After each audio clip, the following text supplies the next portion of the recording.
On October 16, 1923, a studio known as the Disney Brothers Studio was born exactly 100 years to the date of this video's posting. Whereas we all know now, it is actually called the Walt Disney Company, or just Disney for short, one that forever changed the realm of animation and theme parks that shaped the modern world of entertainment that we actually see today. And for me, growing up in my life, and to some extent now, it has always remained to be my most favorite company for those very reasons, for the reasons that actually involve the art that they have created and are still capable of creating today. But, as stated by the title of this video, and ironically here in the year of 2023 itself, Disney has been taking an ever painful downfall that is filled with a corporation of greedy and out-of-touch executives, ones who don't understand the meaning and passion that comes with the name of Disney itself, one that it really used to have, where it's actually far from the ideals of Walt Disney himself, no matter which way you think of him or his company, that is done for the worse rather than the better, because every property they own now is suffering from a downward spiral of mediocrity, upsetting many fans, making the most brazenly stupid decisions in each franchise,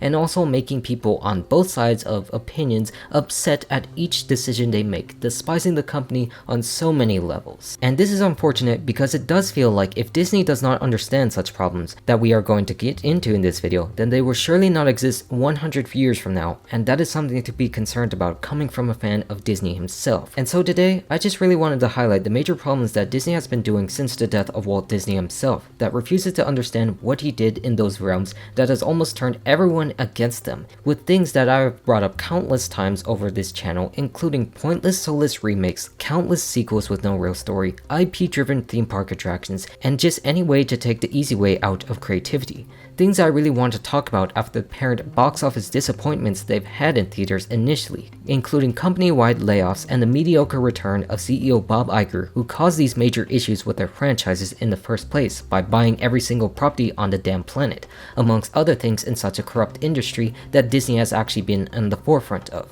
One where he was supposed to leave on good terms with the brands he brought to Disney, expanding them into an empire, but then actually took a hit when his very successor almost brought the company down to its knees with its brain-dead ideas. And of course, that is something I will discuss later on in this very video, and just telling you now to really state how both current CEOs have actually damaged the brand in more ways than you can imagine, which is very similar to what Roy E. Disney thought when Michael Eisner was in his twilight years as the Disney CEO before Iger actually succeeded him. And of course, this isn't to say that Disney can't produce originality, because there are various people still a part of the company that I like that really shared a passion to create something very unique with the animated stories they have produced and of course movies overall. But the main decisions that have been leading the company image are doing the most safe, basic, familiar ideas without adding anything new or actually great to their very story, where the ones they actually have aren't actually getting promoted properly, such as the case with what Elemental showed us this year. But as much as any YouTuber might say that Disney might be dying, including in their film industry and the theme park industry, they're actually far from falling from that point and actually growing in revenue in other aspects,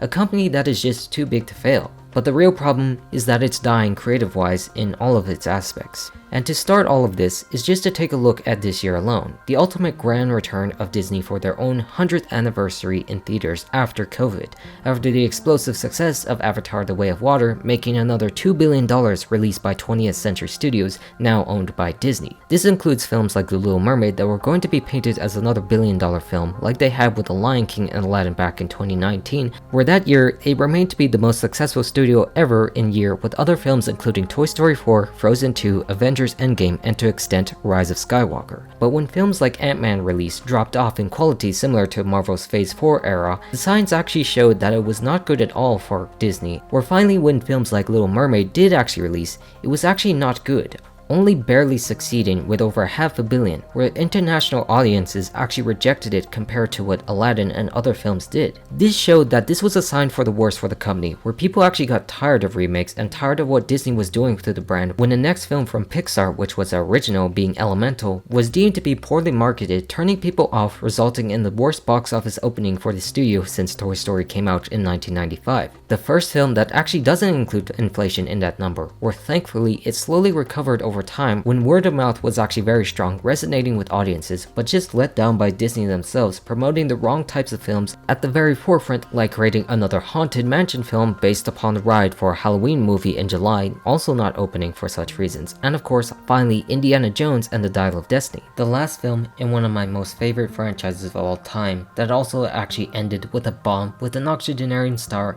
and another pointless mediocre plot, adding on to another pile of box office disappointments for the studio as a whole. The year that is supposed to celebrate their first century and centennial here on this planet that has now actually fallen completely flat instead, which of course is added with diminished theme park attendance to actually put salt on that very wound. How every idea they've had recently is filled with half-baked ideas that are coming out of a factory rather than a passionate studio that is really destroying them for the worse, and I don't like it at all. And it's a problem that we need to take a look back at the very beginning of their history to show that very degradation of the studio, where I would like to dedicate this first part of the video with a quick history lesson for Disney up until this point corporate-wise with their successes that we all know now. Once again, this brings us back to 1923 in that small garage that Walt formed his company from and made his cartoons to expand his dreams. This section is focused solely on highlighting what Walt did to establish Disney as such a unique force that nobody had seen at the time, starting out with the Alice comedies he did back in Kansas City with. This ran until 1927 and led to the creation of Oswald as their first major animated character, and of course first major success that led them to Mickey Mouse right after the rights to Oswald was not actually owned by him. And by using the mouse, the popularity of Disney only exploded with how loved the character had become with his falsetto voice and how his earlier cartoons actually used sounds for comedic effect for the very first time, how Walt Disney actually used that to his advantage to push for something new when the other studios did not do so yet, and how at some points during this time, distributors did not help him at all, as much people actually thought Disney would actually close during this time for pushing for these things, but he did not and still kept going and kept getting more popular over time. Disney and his crew also introduced new cartoon stars like Pluto in 1930, Goofy in 1932, and Donald Duck in 1934,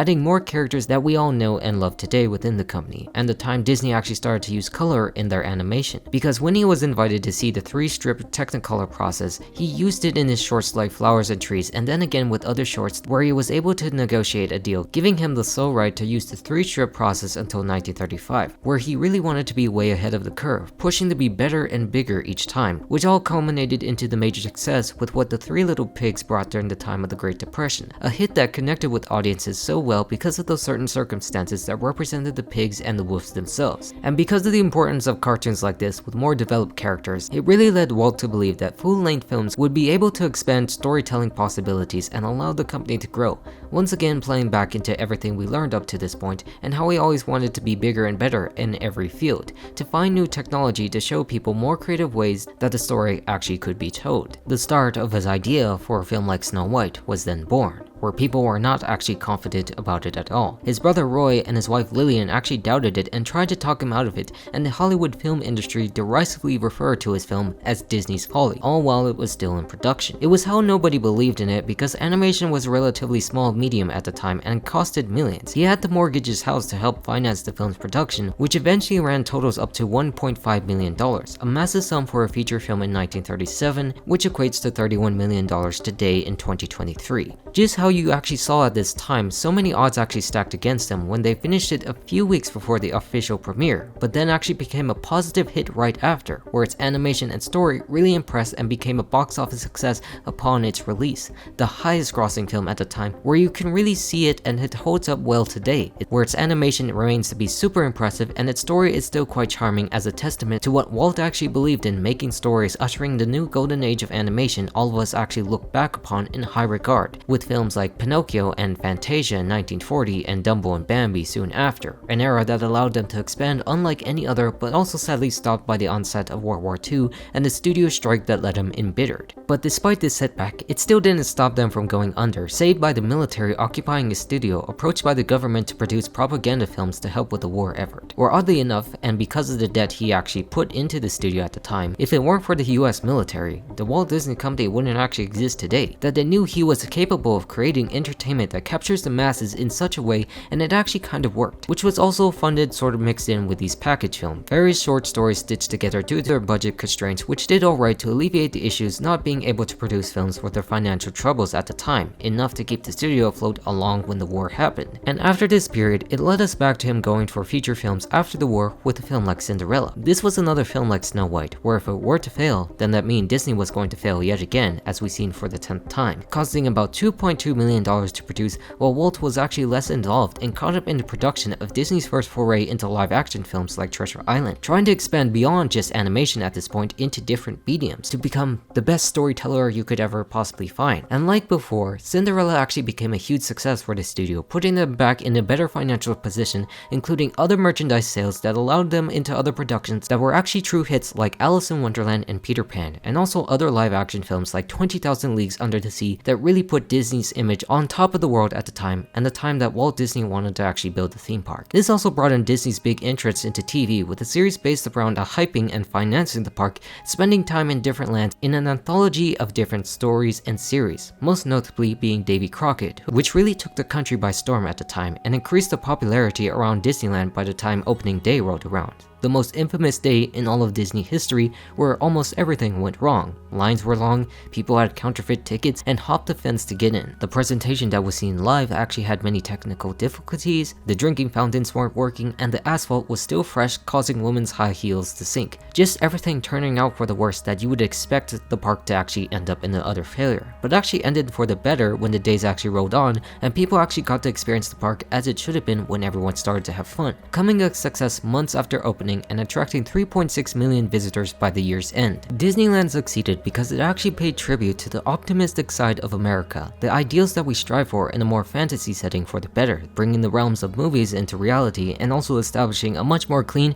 and organized manner that improved many aspects of life that we see today. The value of entertainment just kept getting bigger as time would roll on because of how Walt actually pushed the edge for something new and something to actually talk about for the ages. People were just enamored by the freedom that there was to explore for yourself, to write their own movies and stories to be a part of, like the new ones they grew up loving that Disney was able to provide, one that still encouraged him to do more than what was already known. Although he still produced animated films at the time, he did let his animators off to create what they wanted, with great quality films coming out like Sleeping Beauty, 101 Dalmatians, and so forth, like The Jungle Book released after his death. But his focus was actually more towards newer real projects, as seen with his involvement in the New York World's Fair, bringing his attractions to the East Coast and his ideas of the future. This was actually seen in many programs he produced on TV that really connected with audiences at the time, diving into various new technologies such as the arrival of the space age, with the Tomorrowland program really showing what was going to be possible, ones that actually featured notable aerospace engineer and father of space travel himself, Wernher von Braun, who helped propel man on the moon with the Apollo missions, and how he kept adding that to Disneyland in Tomorrowland with the addition of the submarine voyage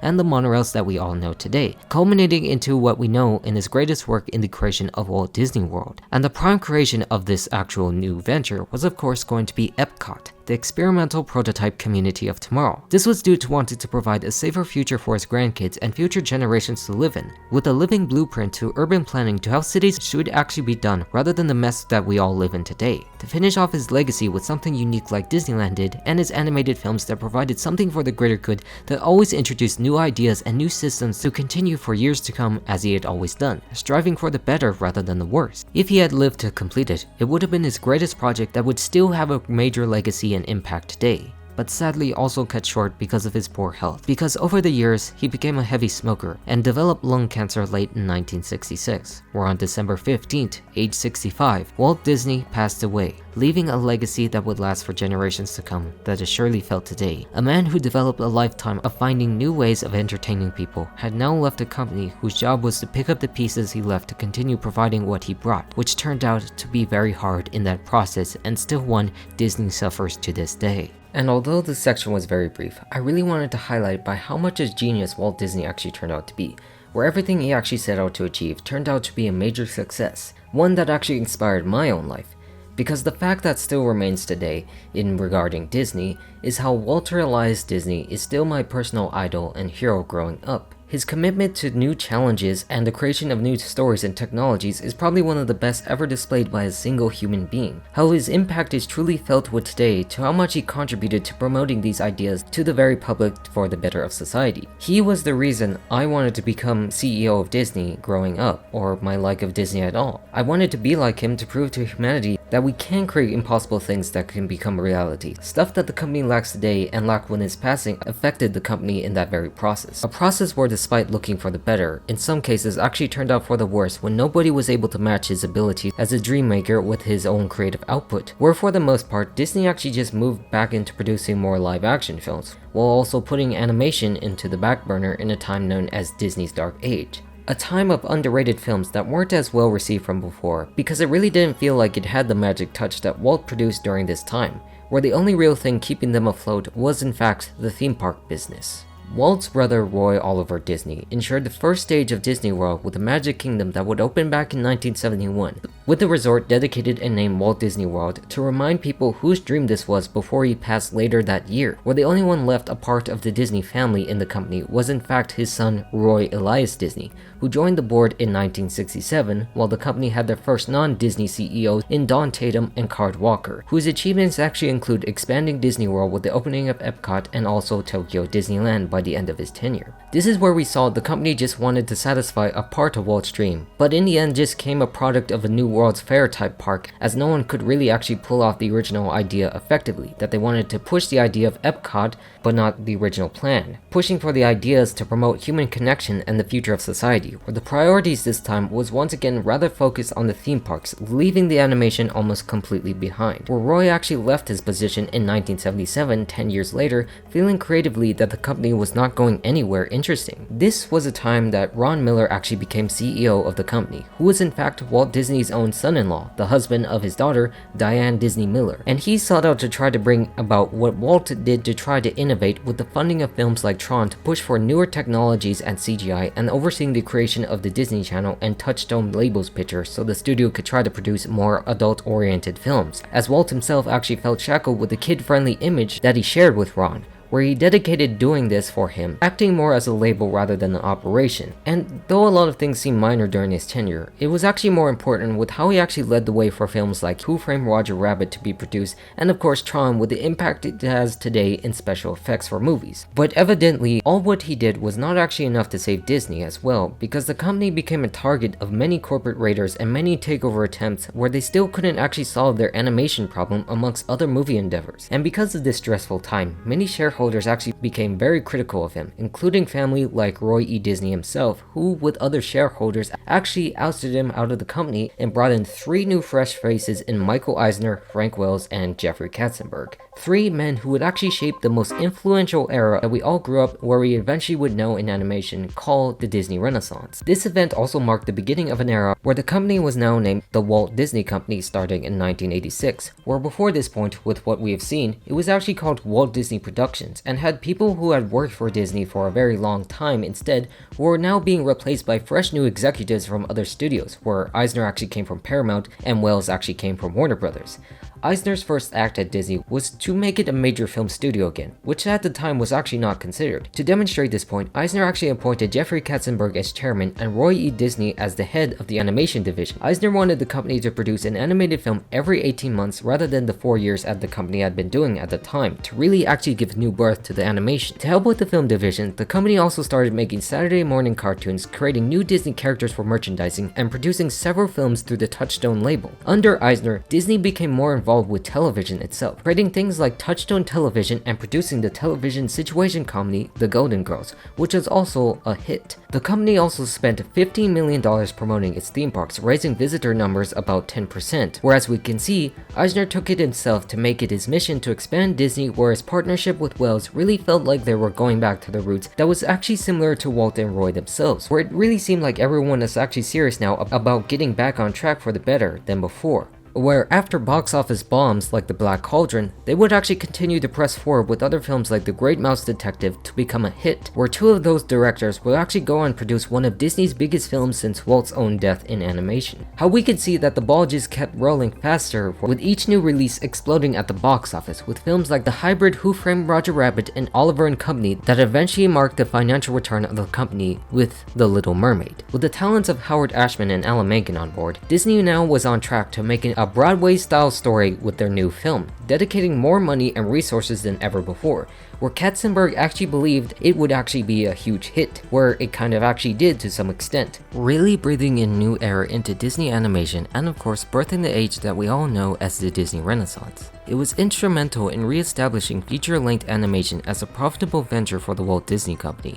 as the company's theme parks, television productions, and live-action features had overshadowed the animation output since the 1950s, as we had just seen, and the first major fairy tale story since Sleeping Beauty in 1959, about 30 years prior, where as a result, re-established Disney in the musical format that we know today and expanded the studio to produce more films like Beauty and the Beast, Aladdin, and The Lion King, that both increased in reception and in box office for the very studio. And these are films that still hold up well today and the most beloved in the entire Disney collection, where its impact is truly felt with how much they actually milk it. How at this point it really just felt like Disney was on top of the world through animation again and expanding more and more into the theme park industry. And to generate more revenue from merchandising, the company had opened its first retail Disney store in Glendale in 1987, where by 1990 it had 215 stores throughout the US. Another major success for the company, where Eisner's leadership during this period saw Disney back to its heights that it once had during Walt's own time, showcasing that he understood what needed to be done to forward animation, the theme parks, and the business as a whole. And like I said earlier, the Eisner-Wells partnership really brought those ideas back to life when others actually didn't expect it, pushing the company once again to create like they always did. The thing that the others on the list that I touched briefly never really did, because they never really had the courage to create or push the envelope further, trying to preserve what they had already produced, which that clearly didn't work, because this is a company that was founded by a man who always wanted to do better, to try to make something new, to bring people together to movies or theme parks, and Eisner and Wells actually did well to touch on that, culminating in films like The Lion King breaking out as the highest grossing animated film at the time in 1994 at the peak of the Renaissance era. But sadly, that was an era that couldn't last long either, when Frank Wells actually died in a helicopter crash during that same year, where things actually wouldn't be quite the same before at that point, where the new man that was involved with Disney actually helped the company's market value go from $2 billion to $22 billion since taking office in 1984. And afterwards, the executives only started to argue more, where Katzenberg left after not being promoted to president of Disney by Eisner in that wake. Something I'll have plenty to say later on in this video, where everything just took a tumble. Not directly for the worse, but it was truly felt, especially with the earlier failure of Euro Disney that opened back in 1992. That was something that was rife with controversies and became a failure, causing many setbacks for the other Disney projects that were cancelled and well documented to this date. The saving grace that Disney had at this time was the continued critical and somewhat financial success of the Renaissance and their new partnership with Pixar for their 3D films. Just before the turn of the century also spiked Disney down for themselves with their own animation, with box office flops that become underrated films today, whereas we all know was all done mostly to move into the new 3D era of film. This led back to Roy Disney losing his trust once again in the executive leadership, criticizing Eisner's alleged mismanagement. This includes stuff like neglect of the studio's animation division, failures with ABC,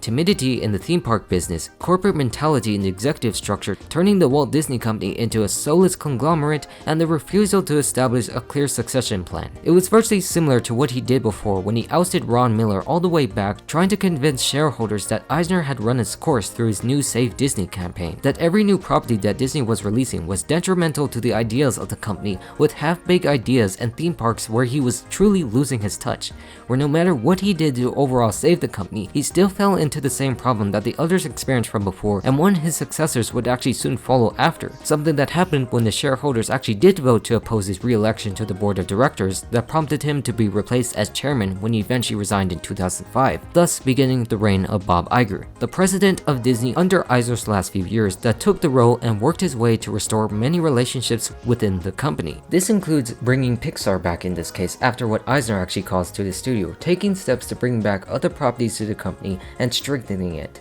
most notably bringing back Oswald the Lucky Rabbit that Walt had to give up those many years ago to create Mickey Mouse. It was something Disney's own daughter, Diane Disney Miller, actually appreciated because he himself actually told her he was going to bring him back, and he did, interested in bringing him back for a video game and other properties within Disney, which actually would become Epic Mickey, where once again this new leadership showed a positive change that brought the company back to its ideals once again, with franchises like the Pirates of the Caribbean becoming phenomenal successes in theaters, and Pixar also continuing to shine as well, and also bringing Disney animation back to a 3D golden age of its own, beginning with Tangled, an era that we all know as the Disney Revival, similar to the Renaissance bringing back financial success with their animation department. And this was a time that saw the rise of Disney Channel that I grew up with personally, including films like High School Musical making headlines. Iger then established things like the official Disney fan event D23 and made the effort into redesigning California Adventure, the last major failure to Disneyland from the Eisner Era, continuing his focus on restoring the brand to many places where he actually called the original Disney California Adventure brand withdrawal, which it actually was, and was making efforts and steps into the right direction. At least that's what I thought when he was actually doing that back then.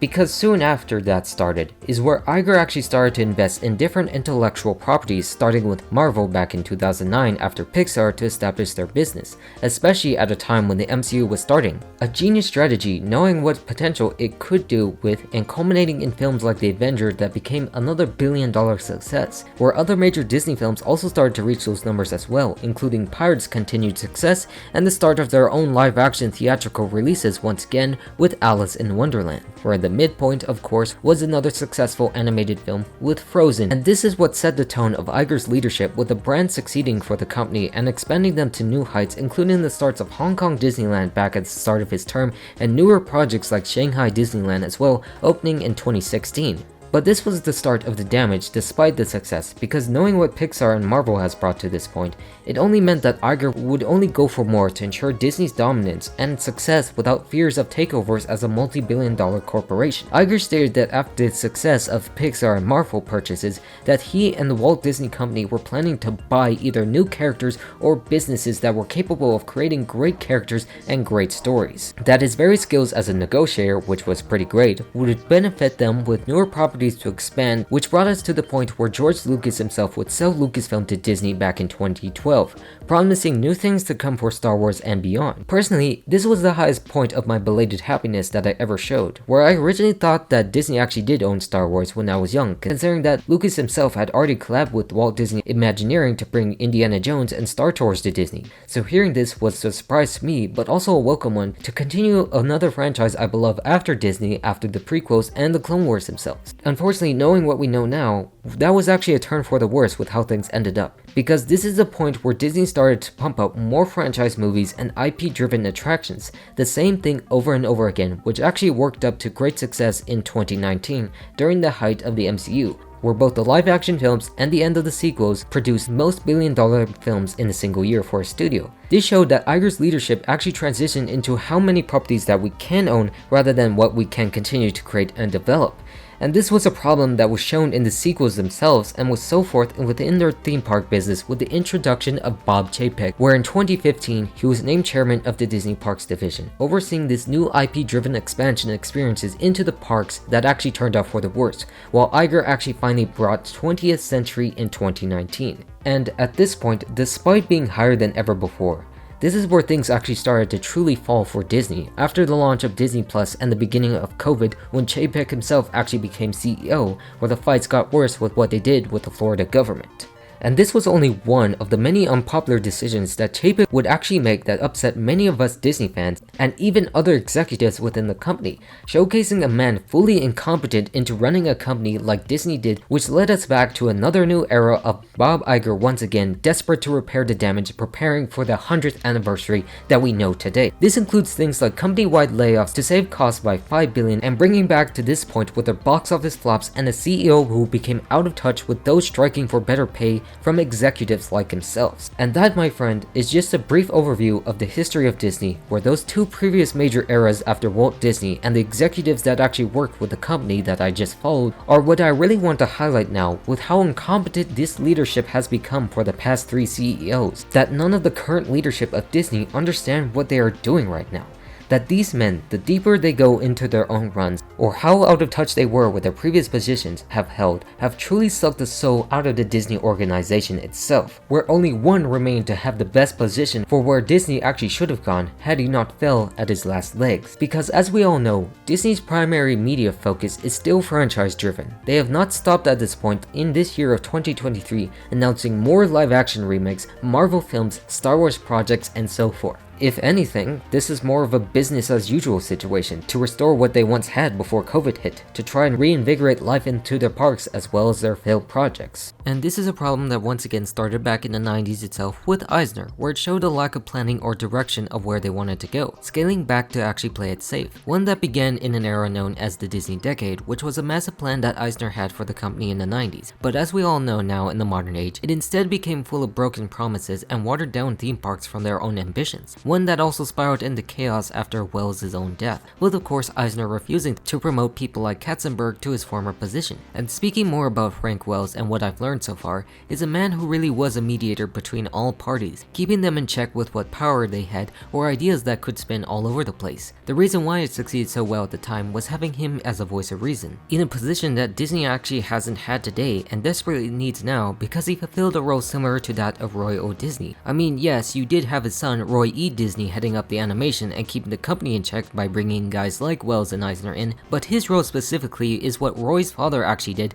to really counteract Eisner's own role that fulfilled Walt, even if the first real CEO himself was in fact Roy. But more of how the company just needs a dual role to mediate what can be done. Someone with the knowledge of keeping the business in check and also one who knows how to create the content and forward the story. Not one of them could have actually succeeded on their own by what plans they had, and that's something Wells should have tremendous respect for in this era, especially with what relationship Katzenberg, Eisner, and Roy actually had. And the main reason to highlight this part is how Disney has no succession plan at all after bringing Iger back and firing Chapek, bringing the man from the parks division into the CEO role of the entire company without anyone else to actually help. The closest they actually had from that point was in fact Tom Staggs, who was in the role before Chapek took over, but that also didn't fall through, as we will see eventually. But the source of where things actually took a downward trend here in this era was in fact Euro Disneyland itself, or as we all know now, Disneyland Paris, where it really felt like they never grasped the culture there quite well and were just arrogant enough to expect massive attendance during its opening day being about 500,000, but actually ending up below that being 25,000, way below capacity numbers. The disappointing attendance can be at least partly explained by the recession and increased unemployment, which was affecting France and most of the rest of the developed world at this time, but of course also had to do with the French initial reaction to the park,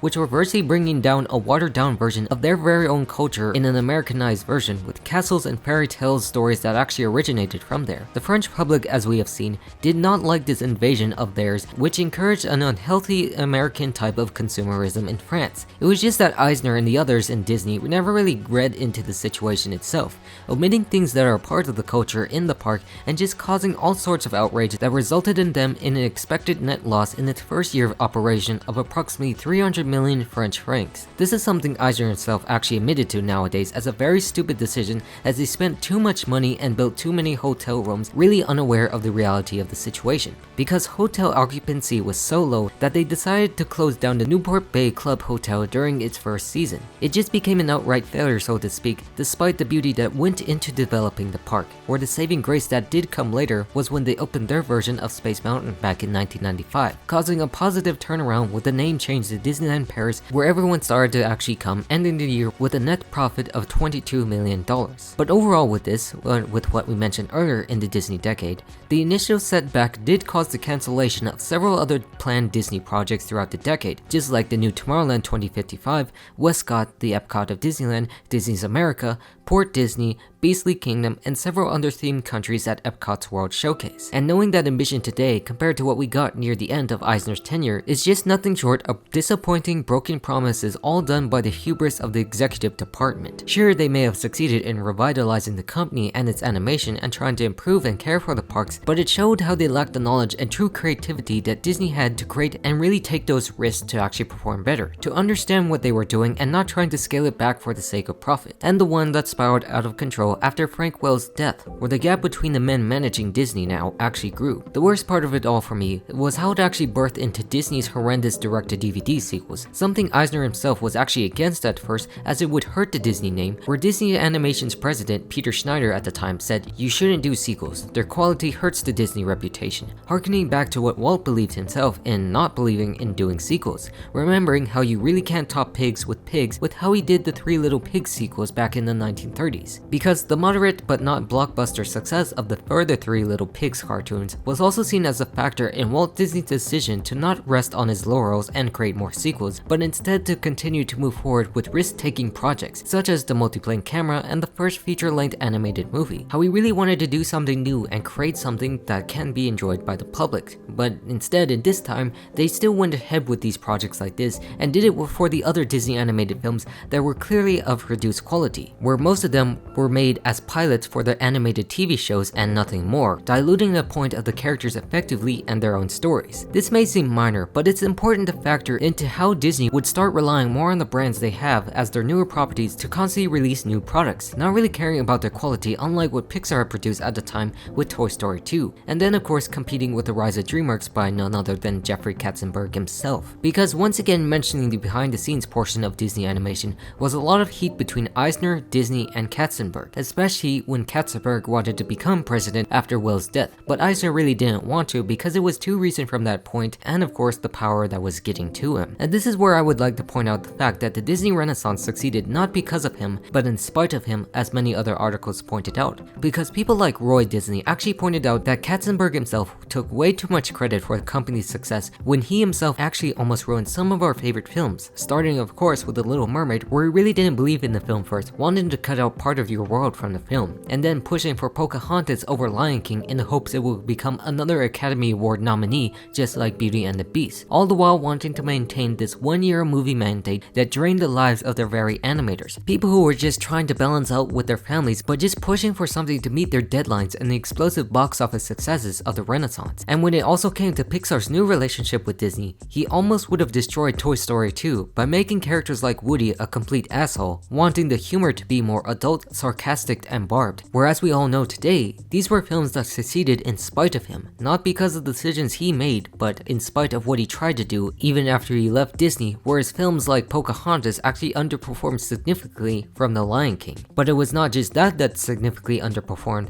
because he was also the chairman of the entire Disney Studios division, meaning their other live action films that were actually straight up disasters financially for the studio, where their very lawyers actually stated that some of the films actually lost up to $231 million for the company. He was just a man who became a lot of trouble to actually work for. But of course, despite this, he still did have a positive impact working at the Renaissance to really help to revitalize the studio to become bigger than before. But it just showed how Disney's greatest fault and downfall is the lack of a mediator to help it balance all together and balance all of these egos who really wanted to do what they want. Because like I said, with the start of the direct-to-DVD sequels, they started to lack quality overall, with broken promises all over the place. The ones that actually led to the downsized projects for stuff like the Disneyland Resort opting for California Adventure instead of Westcott. The death of Wells actually inhibited the executives from creative outputs they actually once had, and that's something that's well documented by Walt Disney Imagineering at this point, removing theming from what they had in an era that was headed by other executives like Paul Pressler, who became chairman of the Parks Division in the early 2000s, who became president of Disneyland early as 1994,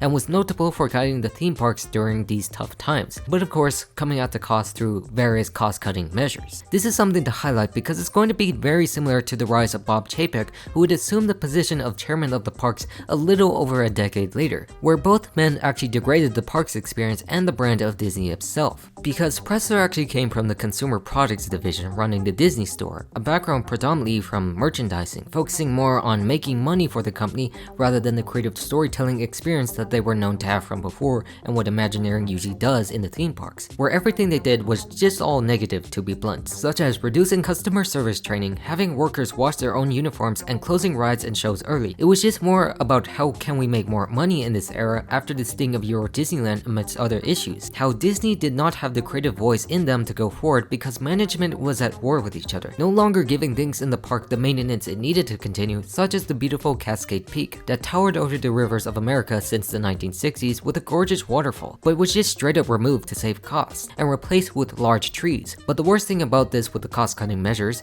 was the fact that the guests actually got hurt or even killed by attractions because of the poor maintenance that was going on, that Disney themselves actually started neglecting the safety of the guests just to charge fewer people more money to get into the park. And the worst thing about this part is, despite the efforts they actually made since, is that never really left, where the neglect is still there to an extent and expanded over to Walt Disney World as time went on. And this isn't to say it's exactly the same, like it resulted in the deaths, as that has dramatically decreased over time, but more instead of these cost-cutting measures and theme park price increases that actually affect and ruin the experience for families overall. So better than before, but still not in a very great place, mind you. And it's especially more disappointing considering that Westcott once again was Disneyland's version of Epcot, having such a unique theme and experience that really could have provided something unique to the Disneyland resort that they had planned to actually expand it in an entire city, but also sadly led to the creation of other cheap watered down stuff like the pathetic excuses for theme parks like Disney's California Adventure, a literal postcard of California in California that forgoed all the ideas that Disneyland had designed that was unique with the hub and spoke model and the separate berm to remove reality from the park, which instead was in full view in several areas, especially around Paradise Pier, a park that was actually built on the cheap and only costed $600 million compared to the billions they spent in every single property. This is a park I literally grew up with as it opened in 2001, the year I was born about 7 months after it. I do carry some fond memories of the original, but looking back on it now, it looks like a complete disaster, and it still is with the newer underwhelming additions of its IP-led theming even after its 2.0 revamp. And then of course, during the same time, as I documented so many times on this channel, they let animation down once again after the era of the Renaissance. It's not that they produced bad films, but it's how they actually were focused on what they had, with Pixar ushering in 3D. Ones that started to be felt by how The Emperor's New Groove opened to a disappointing box office of $169 million on a $100 million budget, which to be fair could also be attributed to the troubled production that the film originally had, working as Kingdom of the Sun, and already had parts of the story finished before being reworked into what we know, where the film actually managed to succeed later on home video, but showed a sharp downturn in the new era of 3D. And this is something we would see as next year DreamWorks would actually produce and launch Shrek to major success and encourage them to stick to this side of animation to compete with Pixar. And because those two studios were actually succeeding in this new style of animation, they started not to care about what they release. I mean, sure, you had the occasional hits like my favorite in Lilo and Stitch, but regarding Atlantis and Treasure Planet in that same time frame that were actually quality films, they instead became box office bombs or disappointments in this case, when 3D was actually seen to be more profitable and new. This showed that Disney was willing to sabotage their own films to move into what's fresh and popular. Not that it's 100% factual, especially with the management at the time with what they said, but it clearly is seen with the film's marketing and release schedule amongst other films that really did set them up to fail as the scapegoat to move into 3D themselves, which is absolutely pathetic when they constantly show so much potential to them. And to make matters worse was in fact Eisner himself, whose last years at the company weren't exactly happy, especially with Pixar. And like I said at this point, Eisner did not set himself up as the best position as CEO during his last few years, with the Disney decade filled with broken promises ending with California Adventure, where only tensions between the other executives like Disney and Katzenberg rose when he filled those possessions of executives with friends instead and those close to him like Michael Ovitz as president to replace Wells. But that decision actually didn't last long either, as those on the board weren't involved with that decision, and Eisner himself didn't actually provide very much for the vague definitions of his very duties, just exiting over a year later with a sizable severance package valued at $38 million in cash and an estimated $100 million in stock. We were just seeing him getting more power for himself, where the attitude that was really being demonstrated was just him brushing off the major problems that the company was facing, and of course pushing the blame on Pixar instead by not really feeling that they didn't actually need them anymore, which is exactly the opposite with how they handled their own films in this new age, not promoting them like they previously had and then producing crap like Home on the Range and Chicken Little to actually enter 3D. He just thought he didn't actually need them, even though they actually did, when they clearly didn't actually care about their own films at the time. A job Iger was actually good at navigating when he saw their value and made a deal to purchase them instead. And of course, making matters worse was his attempts to actually shut down Pirates of the Caribbean at the time for costing too much and going beyond the family-friendly Disney image that of course was based on a ride. Although his suggestions in this case actually made it better by indirectly removing direct references to the ride itself. A lot of his issues were refusing to actually understand his faults, where the company really had no succession plan at the time, cutting corners after failing to really grasp the cultural situation of Euro Disney, where that was something Roy Disney actually knew himself and why he took steps to commit to the Save Disney campaign. Much can be said about Roy's own faults and ideas of his own, but the one thing he actually did show throughout is how he did care about the company and the creativity his father and his uncle Walt Disney had, remaining to be the last Disney family member to actually be a part of the company. It's really how he understood the value of what Disney was and was able to rally multiple shareholders around this idea of ousting the current executives when they go too far or too low from the core ideas and principles of the Walt Disney Company. The interesting thing to note about this time is where he listed his reasons, including Disney's micromanagement, the studio's 2000 box office failures, and the company turning into a soulless one. Criticism that the company is actually facing today with Iger and the bloated budgets of many of their movies, moving back into this circle of what they did before, which of course include films like Lightyear, Strange World, Little Mermaid, Indiana Jones, and so forth in 2023, where this year has actually turned us back into 2004 in some way or form, where truly if Roy were actually to live today, he would have actually found a way to oust Iger and possibly even earlier than his first retirement, and of course definitely within the first week of Bob Chapek's reign as what we know now. Because beyond all that we've talked about here, Eisner at the very least tried to preserve some of the creative aspects of Disney,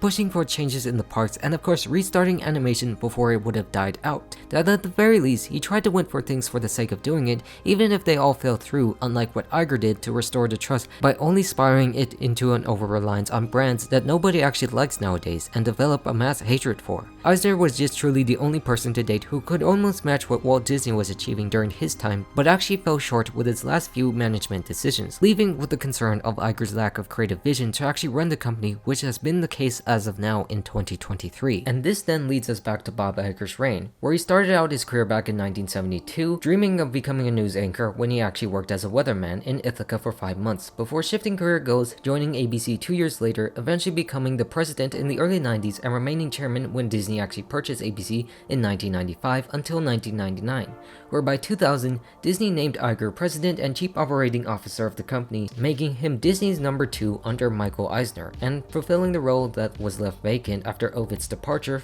and then of course actually becoming CEO himself in 2005 after Eisner's resignation, where we see a case of Disney obviously going for the man involved with television to head up the Disney Post, where he clearly understood the value of the brand under the Disney belt to make full use out of them. But as we all know, that really hasn't turned out for the best as we've seen. Maybe Marvel and Pixar, but that surely has fallen in the case with Star Wars and the rest of Lucasfilm properties, because the cracks in the leadership actually started to show by the purchase of Lucasfilm specifically, and questions if he was really worth a CEO buying these different properties to actually expand Disney. Because what he did looking back on it, despite his efforts to reinvigorate the dead leftovers of the Eisner era, the focus was still intellectually and how we could use it to shove it into the consumer's face. But like I said earlier, I will give him credit for what he exactly did to purchase at the start of his term, knowing the value of the media he invested, that they had such a valuable business to actually do so. Because in the case of Marvel, the MCU has almost made $30 billion at the box office at this point, well over the $4 billion they purchased for Marvel back in 2009,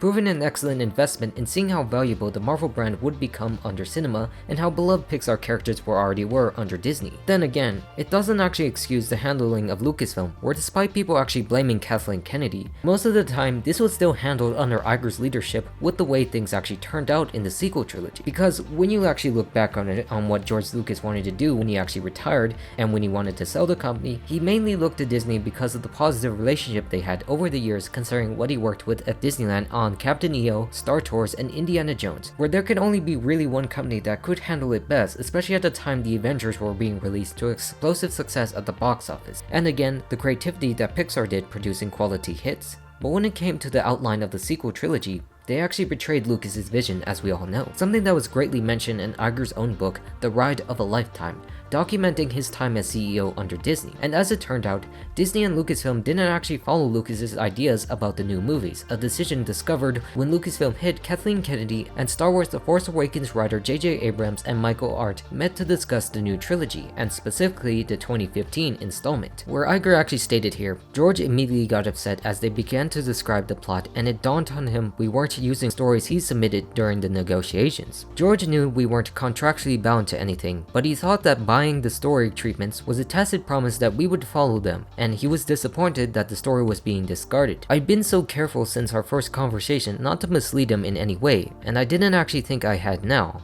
but I could have actually handled it better. George felt betrayed, and while the whole process never could have been easy for him, we'd gotten off to an unnecessarily rocky start, Iger recalls. Lucas didn't actually hide from his disappointment. There's nothing new, he said. In each of the films in the original trilogy, it was important to him to present new worlds, new stories, new characters, and new technologies. In this one, he said, there weren't enough visual or technical leaps forward. He wasn't wrong, but he also wasn't appreciating the pressure that we were under to give ardent fans a film that actually felt essentially Star Wars. The fact that he said that really showed his priorities as CEO, that his commitment was more towards providing the standard Star Wars experience by rehashing what was already provided there and not providing anything new. And knowing my own distaste for The Force Awakens and the entire sequel trilogy as a whole, I really don't appreciate Iger's comments here about this, knowing what most Star Wars fans actually feel now and what you have actually done to the franchise, screwing and butchering with each new installment that clearly had no plan like The Last Jedi, and trying to messily undo that in The Rise of Skywalker that even the critics actually hated. This of course is what birthed the infamous interview with Charlie Rose, and he was absolutely right in that critique,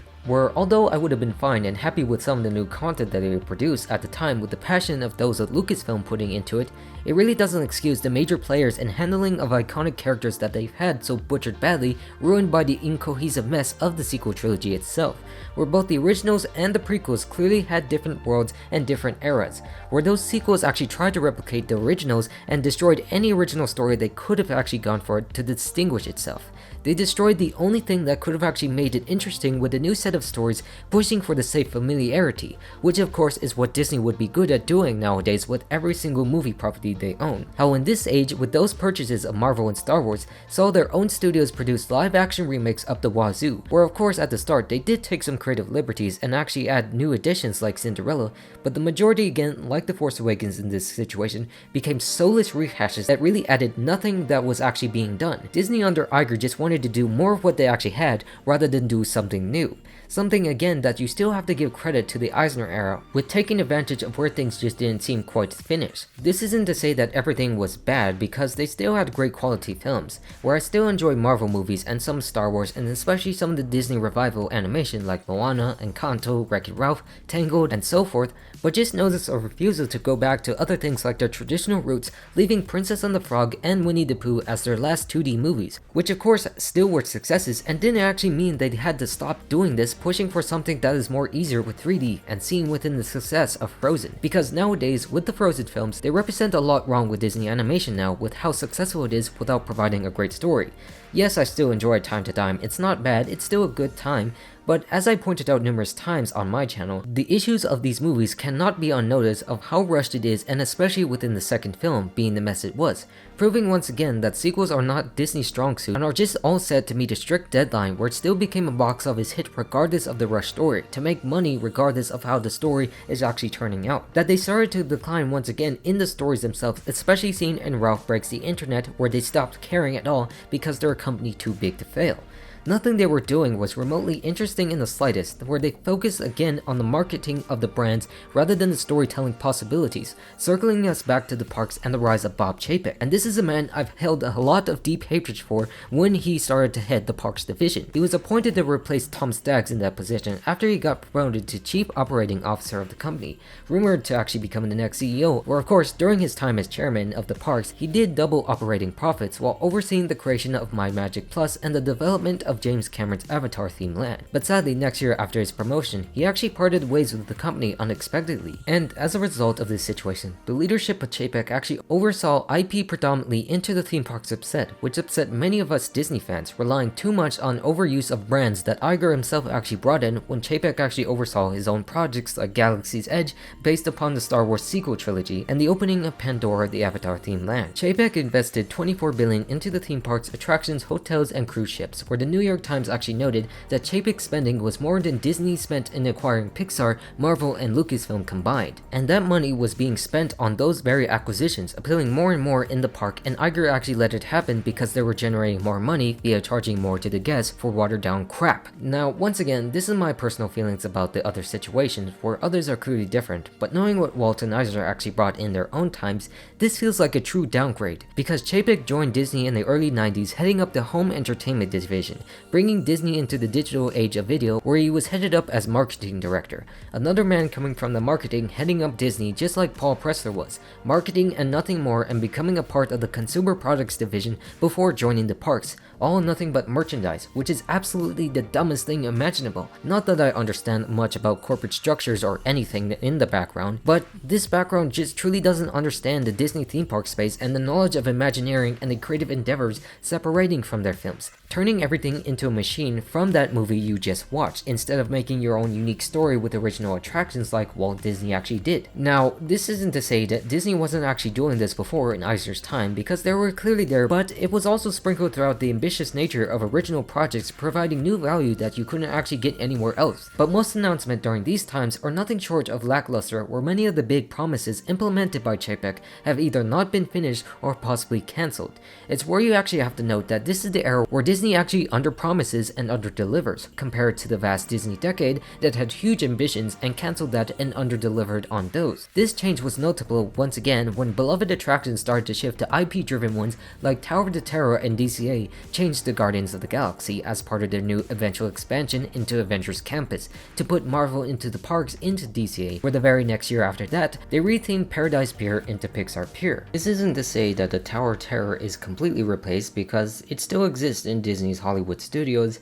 but here, you know, with the Avengers Campus coming up and the use of Marvel properties, they thought they could just slap new IP onto an existing theme park and foregoing any sense of grand theming that it used to have. But of course, beyond just willingly throwing down IP into their parks was of course pricing people out with the introduction of systems like Disney's own Genie that really made the experiences much more harder for the guests, replacing that of FastPass and MaxPass and so forth. And of course, like before in the Pressler era to some degree, they made money at the cost of cutting the experience and then driving up the prices at the very same time. I mean, at the very least, it isn't quite as bad, where it did result in a number of theme park deaths and incidents at the time, but still not up to Disney standards as they usually were. They just really didn't care because people were just willing to eat it up. We see this of how people still watch these pathetic excuses for remakes on streaming evident by the numbers and The Little Mermaid and so forth, where you really don't have to give a crap about the destructive issues of art for the original stories, where as long as you have people relying on nostalgia for the old, the more money you could still make. The main beliefs driving the executives like Chapek forward. And these problems were only made worse when he was in fact named CEO after Iger wanted to leave back in 2020, after setting up Disney Plus to cement his legacy, where it really did feel like he was setting him up to fail,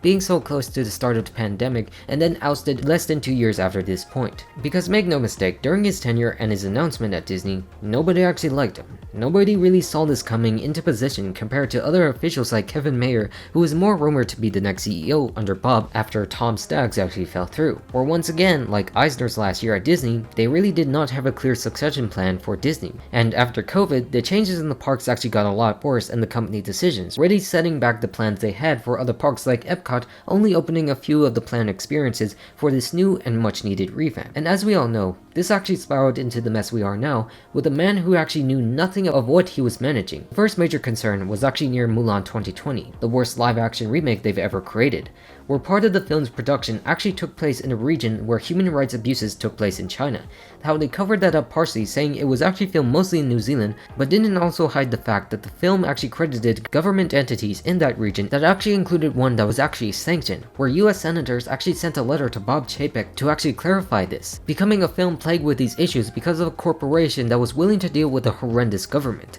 The next actual falter under Chapek was the release of Black Widow, trying to put it to theaters after COVID in 2021, where they simultaneously actually released it with premiere access on Disney Plus, charging people to actually watch it for more at home instead of theaters because of the pandemic, resulting in a lawsuit from Scarlett Johansson from a breach in the contract that the film would actually be shown in theaters, of which the situation where they responded horribly by stating how she callously disregarded the pandemic itself in this situation where they were making money on Disney Plus, where Iger was actually allegedly mortified by this response that caused them to actually settle for $40 million given to her, where it might have actually showed their hand and willingness to generate more profits for themselves in this situation where theaters were actually slowly rising back from the dead after a global pandemic. And of course, another issue of this with the China and the controversy is of course they banned anything gay or any content that would have actually alluded to such because it would not be marketable in the region because there are laws that actually ban it, where they do the bare minimum to feature it that angered a lot of people that they weren't doing enough or they just did it in there just for the sake of being woke or whatever. But the worst thing of them all in this situation was with Disney versus Florida, a situation that also stems from Disney's LGBT representation, one that I really don't want to get into considering it is a political situation, and this is a video purely based on the company's lack of creativity, but important to actually mention because of how it's not a win-win situation for the company that is actually involved.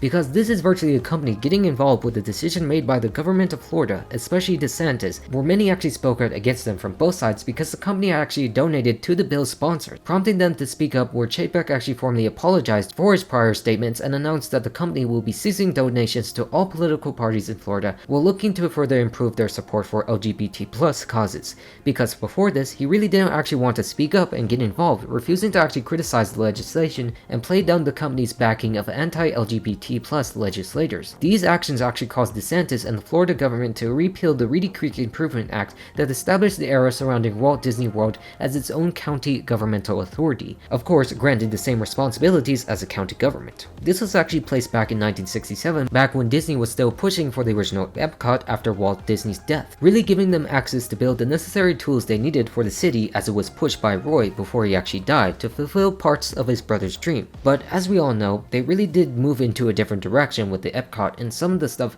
where many on the right actually denounced Disney, really wanting to punish them for an evil corporation that actually controls their own land, where of course many on the left actually lambasted Disney for not doing enough to defend such rights. But that's as far as I'm willing to discuss that, as that has gotten far more political than we should expect and proved Disney's own arrogance and Florida's too to an extent of what they're actually doing of getting corporations involved. But overall, it just put Chapek into a deeper position than before, where he now had to deal with this political burden and remove the things that they had before, on top of eroding consumer trust in the theme parks and streaming itself, where his actions almost destroyed animation had he been kept on board at this time, where his comments on the Wall Street Journal about trying to improve the Disney experience was met with negative response by stating that animation is something kids enjoy. Our fans and our audiences put their kids to bed at night after watching Pinocchio or Dumbo or Little Mermaid. They're probably not going to tune into another animated movie. These comments are downright stupid because he infers that adults don't watch animation except their kids do, that he degrades it as a medium where it feels like they would want something real and more oriented to them instead of these kids cartoons, which actually blatantly disrespects the work that Disney themselves actually did in animation, contrasting here to what Walt Disney said, who talks about animation for everyone. Were your films principally designed for children? Well, no, you have to appeal to the adult, or, the adults have the money, the children don't have any money. We sort of design the films to appeal to ourselves. Animation is a medium for everyone, and one they actually refuse to constantly understand now with everything that's already been done in animation beyond Disney that is clearly more adult oriented as well, and the medium that actually provide different types of storytelling, and how Walt himself actually tried to appeal to everyone that these films are supposed to be enjoyed for the artistry and one you can actually look back upon fondly with more appreciation. And this interview by Chapek is just filled with so many out of touch points by him tailoring to the consumer preferences personalized to a guest experience with Disney Plus, feeling more corporatized rather than storytelling that one could actually have to have fun with it in their experience with the Disney theme parks. And he foolishly extended this by enlarging the number of wait times attractions have, like the Guardians of the Galaxy replacing the Tower of Terror, stating it went from a 30-minute wait time to a 6-hour wait time, which is simply not true and beyond all reason for what the attraction actually had when it's generally just the same thing. That he thinks that this IP they have is very valuable when it's not the case, when the most popular rides remaining at Disneyland remains to be the ones they actually created for the park specifically, where where in fact, the newer IP based upon the other franchises offer more lackluster experiences instead and not as much wait times,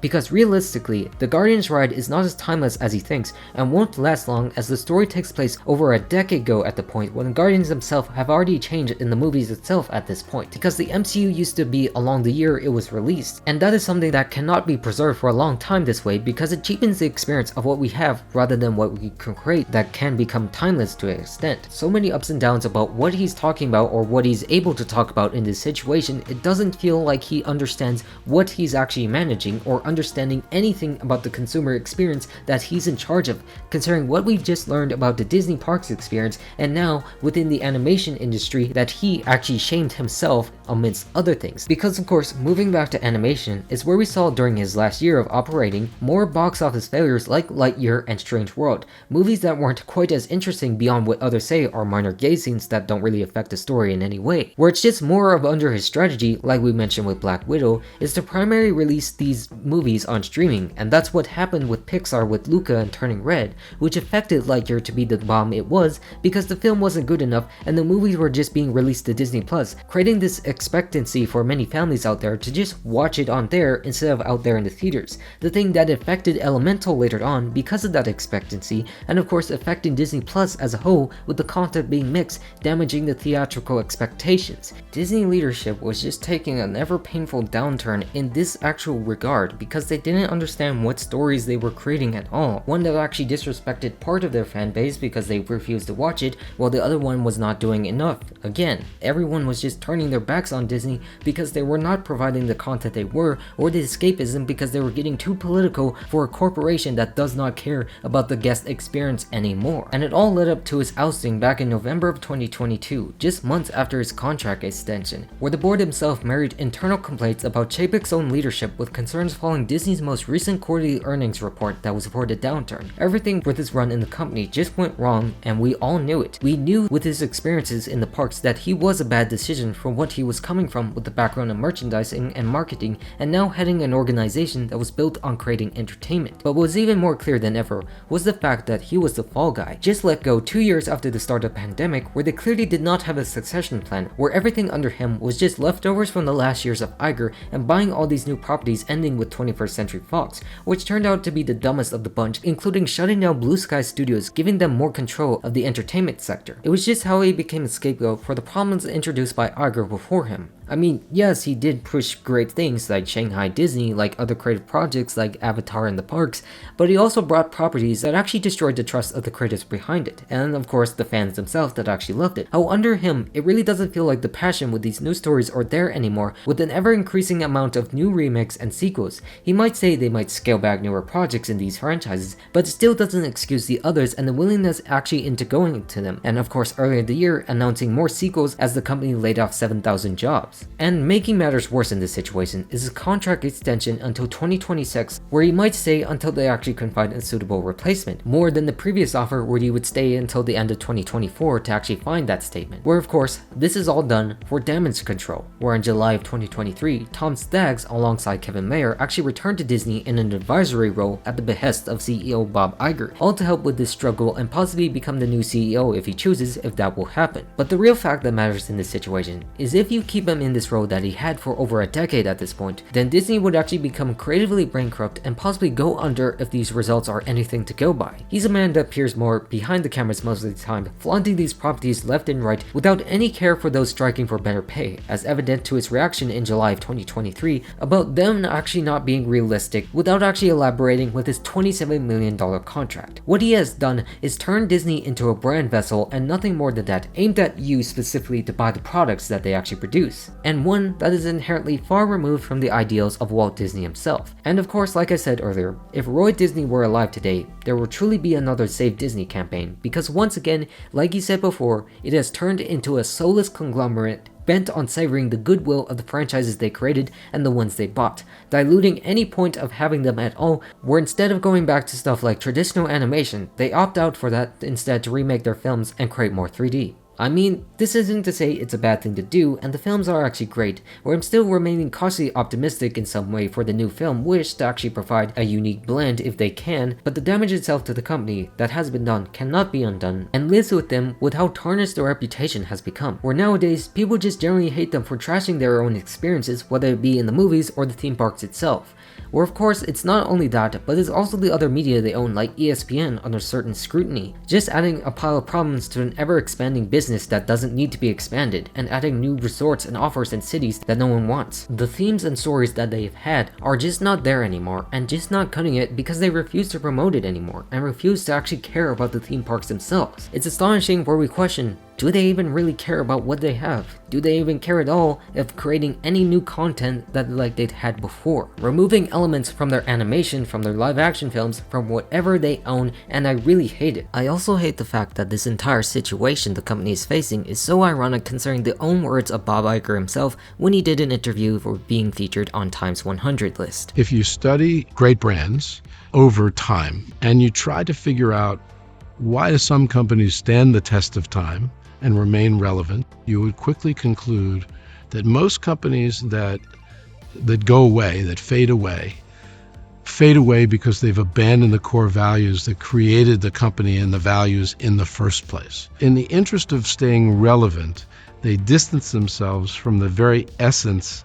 of what they were when they began. And like I said, these are words I really found ironic considering my own major issues with Disney that I have discussed on this channel numerous times, which I would actually like to point out contradict the very statements said right here, especially when the company releases new animated movies or reimagining of those very movies. Where this part of the video is after explaining the executive failings of the company, is more about what we have been seeing in both film and theme park departments. Because starting with animation, we have seen a very downward trend in story content recently, where for the most part they have been removing elements that made them work in the first place. This major problem is featured in the villains itself, as I have discussed many times before, where most of the stories as of recent times have featured none whatsoever, and the last couple were just poorly written twist villains. I mean, I applaud the company and the studio's consistency, but it's probably the wrong type of consistency in either good or bad movies. It's one that lacks a strong identity and purpose, where ones that actually do work actually do have a good antagonist towards it, like stories like Encanto actually showed. But that seems like a major problem they are reworking towards, where the broader issue is the lack of passion for time in these stories themselves. Once again, it's something that began after the death of Walt Disney himself,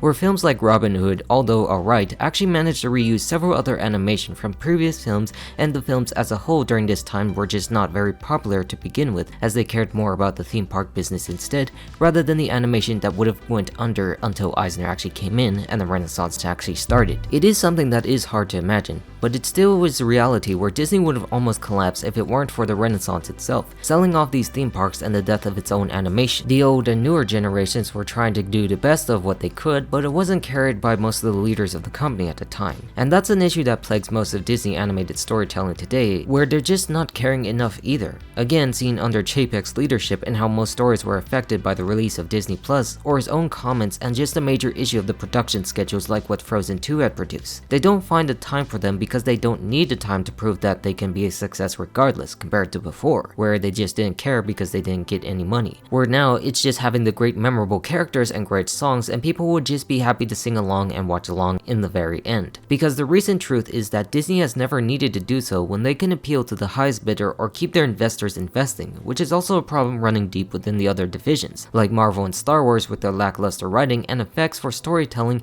and of course the technology of the theme parks itself. It's how the perception is now towards Disney being a content factory with how poorly written some of these stories are and characters are, rather than a dream factory most of us actually growed up knowing. And as a result, you get stories that manage to become released in such unfinished states or just slapped on with so much references that it becomes hard to actually enjoy anymore. Featured in things like Ralph Breaks the Internet being one of the worst sequels ever created that butchers the point of the first film, once again returning us to that same period of the direct-to-DVDs and actually making Peter Schneider's words actually come to complete fruition, and to extent Walt Disney's as well, where they actually couldn't top Pigs with Pigs. The story just didn't satisfy itself itself and it ruined every single point to do with it. Couldn't find a necessary story to actually continue from its predecessor in the worst possible way. And the same again with Frozen 2, which had something much more and a good story behind it, but became an actually bigger mess with a story so convoluted because of its issues with time trying to figure out where the story should go. It's understandable this was trying to keep up with their successes prior, as films like this actually made over $1.4 billion, but that still didn't excuse the other crap they passed on as movies that resulted, all done after Disney pushed for 3D in the 2000s to keep up with Pixar,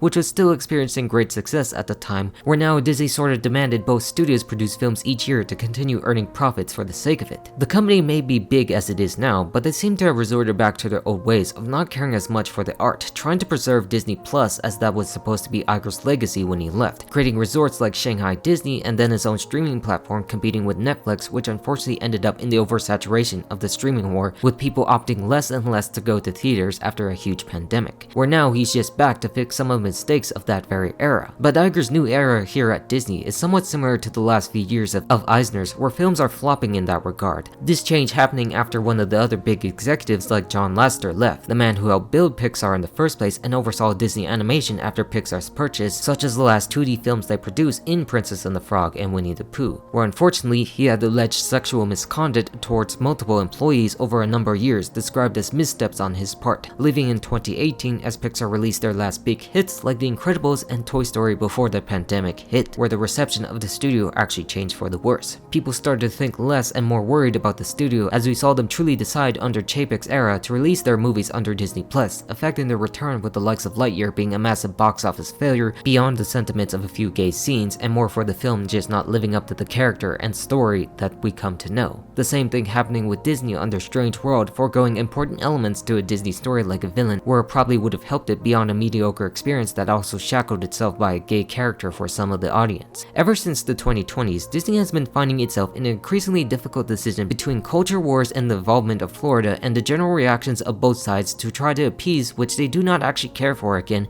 in other countries that fit their own best interests. The scenes are so minor and not impactful that they don't carry any meaning to it for its story and only create rage by itself, only caring about the important brownie points to keep up their own image. I mean, some might care about the inclusion in the company, but the reality is it's only done to save face for those who actually invest in it, to have the image that they are worthy of it, where it's not about how good the story is anymore, and instead caring about how much we can actually make the most money out of it. So Iger's ability of acquiring new properties, although his strongest suit, also turned out to be his weakest point in this very case, as well with the dominance of sequels and live action remakes announced under him. Like we saw earlier with what he was trying to achieve with Star Wars, was capturing the basic cookie cutter essence of what they were trying to entail to be more progressive and modern and not attempt to present anything new. He, like his successor slash predecessor, also focused more on the attention of the brand to create money rather than the art, no matter what he also did in between to care for it. As such, his earlier projects like DCA 2.0, although an earlier success that I enjoyed myself, has also festered into an IP mess of a theme park once again, a place with no identity similar to what Eisner actually released in its first iteration as California in California. And when you look at that, it becomes astonishing how these three recent CEOs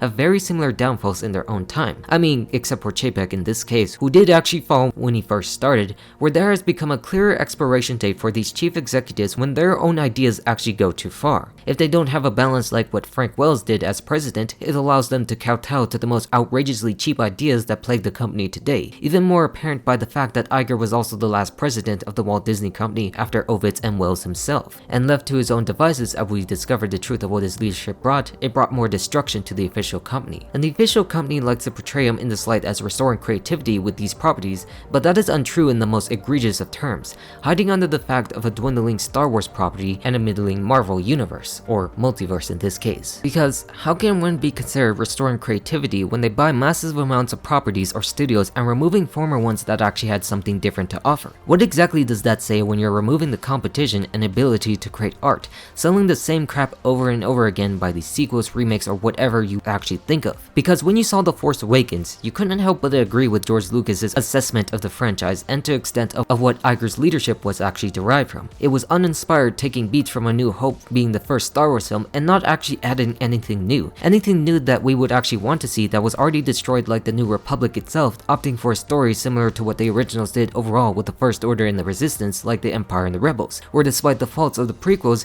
it still presented a unique cohesive story that fleshed out the true backstory of Anakin and his tragedy and the rise of the evil like Palpatine with the conflict surrounding the Republic and the Separatists in its last few years. The politics that damaged society, where nothing actually great was being added in a sequel filled with mismatched ideas to create an epic action image that is supposed to be Star Wars itself, without regards for the story that was ruined in the worst possible way with a film like The Rise of Skywalker, more worse than The Last Jedi. With what potential they had for characters like Rey, it opened up a very divisive argument for one of the worst characters in Star Wars and against other Marvel heroes portrayed as Mary Sue's and nothing else to actually offer, condescendingly not written well at all with how the hero is just above all. Unlike other people who actually complain about what Star Wars has died, I would not join that camp just yet, as I enjoyed many of the works that they had to offer and flesh out the world, but I still remain truthful to the fact that Star Wars has fallen from where George Lucas's own ideas were, how it is now ruled by a huge corporation with no respect for what the work actually had originally. And although we actually applaud Iger for seeing the value of the MCU and these properties, that value was going to drop regardless with the oversaturation of heroes and his own darling Disney Plus reducing the quality of what we expect out of his own series, quantity over quality with big budget $200 million shows like She-Hulk with disgusting CGI effects amidst a controversy and criticism towards Marvel Studios' own toxic relationship with their VFX artists meeting grueling schedules similar to that of how they rushed and released Disney movies throughout the years. Quantity of shows seemed to be more valuable than its quality, even regardless of what Iger himself actually did to cut back during this year, focusing more on trying to regain the power they had from before. A more evident sign that nobody likes who they are anymore, spearheaded by him, just cutting back on those specific layoffs to try and actually prove that point. Because despite that entire notion, it still didn't mean they were stopping doing what actually worked, like live action remakes and sequels that are still in full force and still a problem that only angered us more and more signified during the decline of others like Tim Burton as a director releasing Alice in Wonderland to explosive box office success and zero creativity, kickstarting the live action renaissance as we know now compared to the slew few they actually did during Eisner's era amid the mid-90s but never fully capitalized on it. But in this age during Iger's leadership, it proved a very profitable venture as films like Maleficent took newer fresher takes on iconic characters, removing villains and making them heroes instead in their stories, and just remaking the same story in a quote-unquote realistic take, peaking with films like Cinderella being the last true quality to actually come out of it, and then making half-baked versions with Beauty and the Beast that worked to tremendous success that made them realize that utilizing their old stories were a surefire hit to actually make money. And because of this caused them to aim amidst a renaissance where most of the money that could actually be made could actually be here, with films like Aladdin and The Lion King making over $1 billion,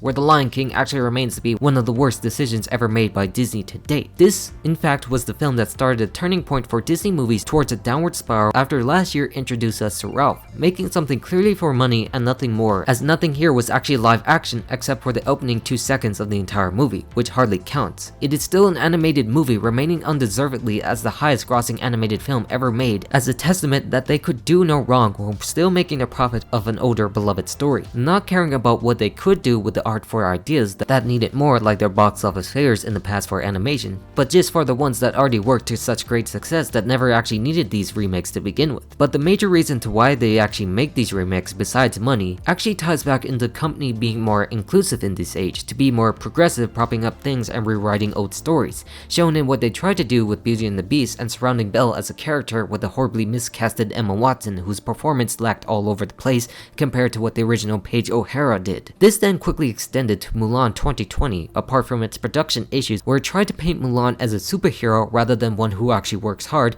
with her own abilities to prove herself for her own family, something that clearly did not go over well with its Chinese audience, criticizing the film's depiction of their culture and the original story, both of the animated one and the actual legend. All it really did was solidify how Disney was taking part more and more into the girl boss Mary Sue image rather than the actual interesting heroes that they already actually had, with other things like giving Jasmine her own song in Aladdin that is both out of balance with the film itself, with the original and the remake that she's giving it in. They just didn't need it in the first place because it wasn't actually crucial to the story that was being delivered, but now done because they know they have the opportunity to easily appease their corporate equality index so that the company could still continue to be invested in. After all, if something isn't broke, don't fix it, but in the case of Disney, fix it regardless of what people actually liked about it. This then culminates into more crap decisions like Pinocchio already being a perfect hero, Captain Hook actually being a tragic villain, and of course Ariel turning black. The biggest controversy that affected the film in a major way, causing arguments about Disney casting for diverse woke points and the fact that mermaids are fictional where we shouldn't actually care. It's a situation that ends up for the worse because it honestly puts good people in situations that weren't crafted out of their own but by a company so desperate to make money regardless of how you actually see it, where it steers clearly on using people with their own diverse shield as a guise to continue remaking stories that most people already know one way rather than the other. It replaces the heart of what the main character already was with something already nil, just like making Mulan rather white rather than Chinese or any other way. And its attempt to shield the underlying problem that the film itself has ruins the entire point of what the original animation did, forgetting why it was actually designed that way in the first place. Once again, doing more in the film to prop up its lead character rather than the point of what she was like that in the first place. This is something I highlighted in my review of the film, where it clearly forgot that, especially at the end where Ariel needs to somewhat fill in Eric's role that was actually important in the original for others like her own father, King Triton, to actually see that humans are actually good, and how they never really realized that point because that wasn't the point of this film, removing lyrics and replacing with horrible new ones that bleeds over just to actually sell their new points that culminates into worse situations like Snow White paying tribute to Disney's first animated film. The one that surrounded Rachel Zegler as a disrespectful brat bent on hating the original animated film that actually began it all beyond that of what Disney is already doing with the film, with the dwarfs and their own skin color not being white as snow, admitting that this film is exactly PC Snow White because the film is over 85 years old, reflecting the true attitude of what the film is about, misunderstanding that of the original where Snow White was already a unique, independent woman in her own way, abused by her stepmother who was in fact a queen, wrongly stating that the focus was on a stalker when he only appeared in the film for like 3 minutes at most, disappearing after his first introduction and only at the end of the film, which she actually wanted. Focus more on her motherly relationship with the dwarves and nature itself, if anything, as a testament to her animation, which she callously disregarded as a cartoon. Because, as we already know today, without this film, Disney actually wouldn't be where it is today. Nobody at the time actually believed in it except Walt Disney himself, and that disrespect she actually gave hardly understands what that means and what they actually wanted to do at the time for the first of its kind. And her disrespect actually comes from modern Disney itself rather than her, what they want to do and attempt to do with these very films. And even if you disregard 1937 as a different time for the story itself, it does take place hundreds of years prior, changing the landscape of something that already could be considered progressive with women who already are in power from the very start of the story, like the evil queen, a dynamic that you want to explore a bit more without any heart to it whatsoever, making this new film a dumb parody of itself instead of an iconic classic that many actually look back upon fondly for the history of animation alone. The entire film industry that came out of it that we see today, with classics all over the world whom these fools actually do not care for, and how it still doesn't stop with these new announcements like these prequel sequels to The Lion King with Mufasa and remakes of Robin Hood and Bambi, continuing this non-live action trend to make more money at the expense of the consumer. They aren't art pieces, they are merchandise disguised as movies that fans will eat up regardless because of the concept alone. It's more that they are literally following Chapek's definition of animation at this point, especially with what happened in the 2022 Academy Awards with the actresses of the Disney remake princesses coming up making animation more for kids than anyone older than 12. A disrespect to their very legacy, using animation to disrespect animation and live action films overall. Because once again, as much as Disney wants you to believe that creativity flourishes under Bob Iger,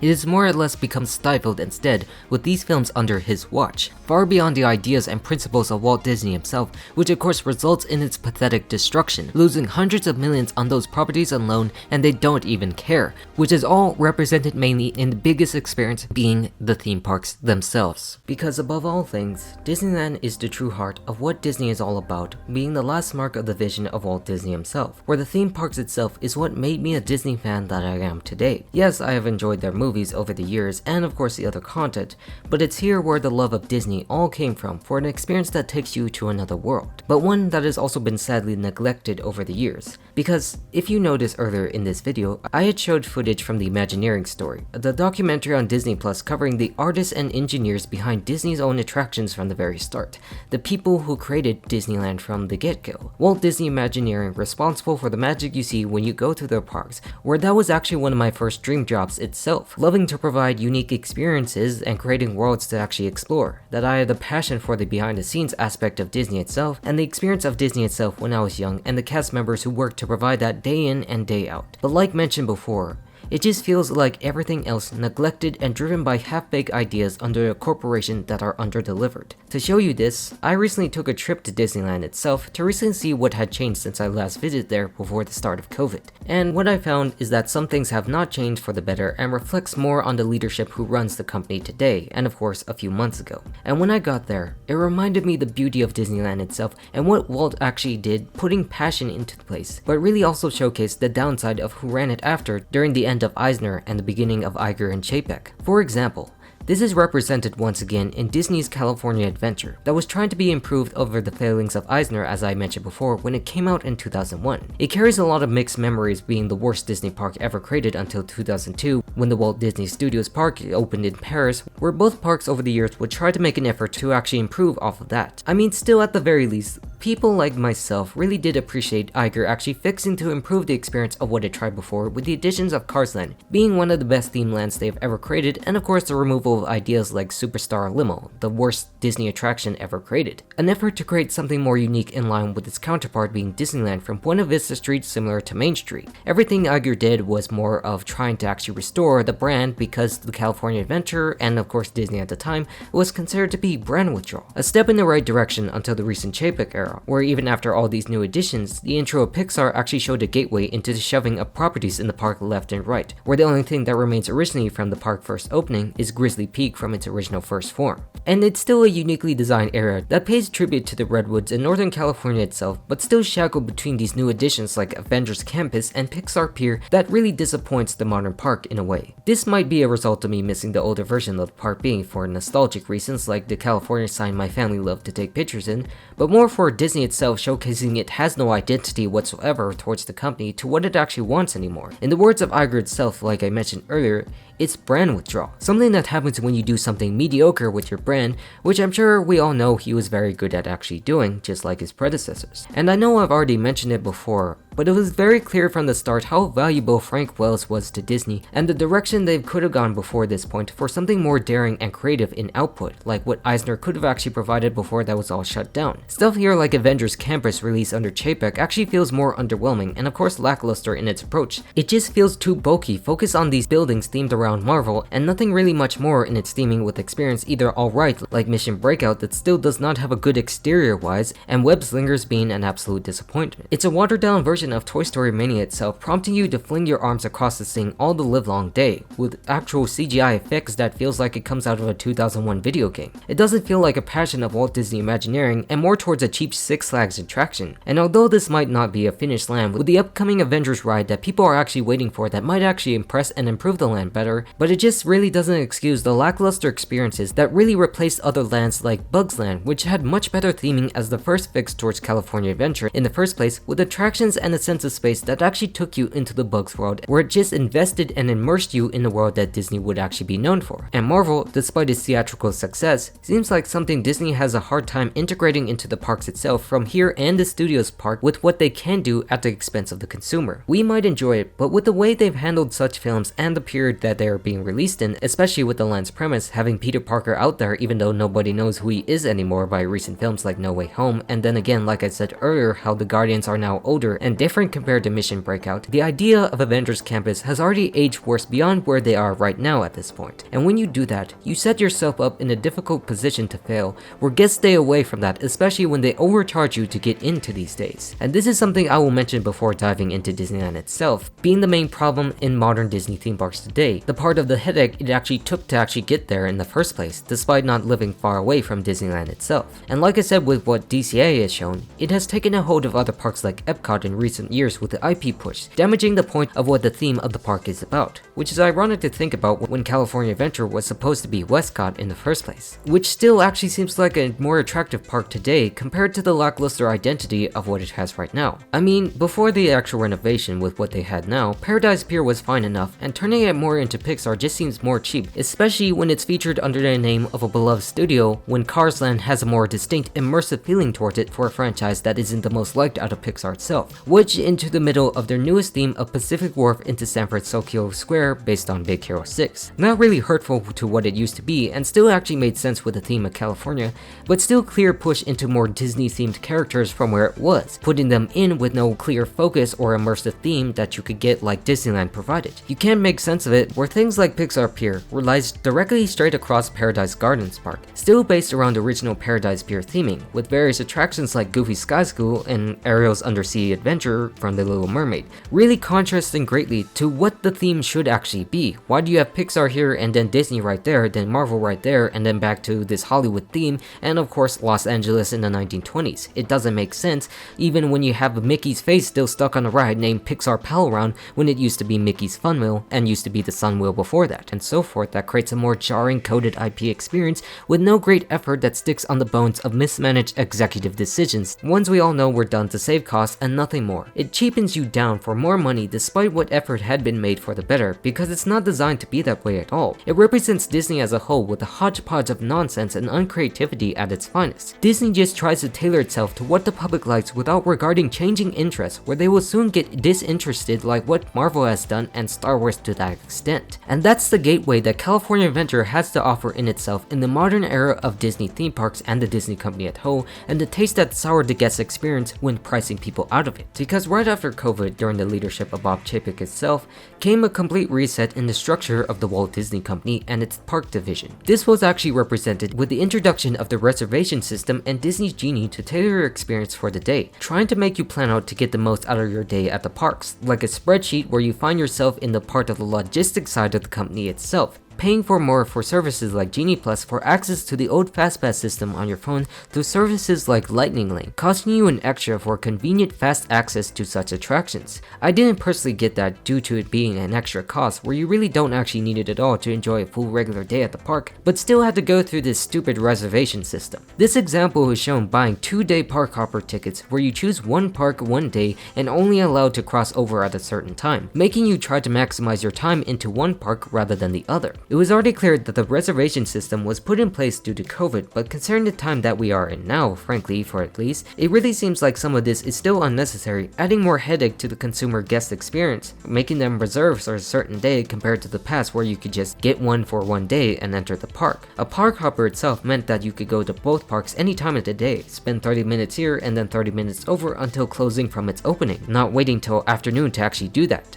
I mean, it's not completely horrible for someone like me who doesn't actually live that far from Anaheim here in Las Vegas, but it really adds an extra step before and after with Genie, having Disney try to think the best way to come up with your day that has you spend more money than you need to, and you really don't need to use that. Instead, with this system, you get shut out from the best Disney experience that they have to offer, squeezing that phone of yours in a system that is designed to price you out because that is what the management of Chapek and Iger actually offered to us. More brands at more cost, seen at what they tried to do with the Galactic Star Cruiser, forcing guests to become part of the experience of this Star Wars themed hotel that more looked like a closed off themed prison that didn't really work instead, all because of the fact that they priced people out of it. Expensive, making people participate in something they do not want to do when they want you to do most of the work. And they did this to the same with locals who enjoyed those annual passes every year to actually attend the parks any day they wanted, replaced by this magic key system which as of this recording is still paused except for renewals, wanting you to spend more to buy regular tickets like everyone else, experiencing everything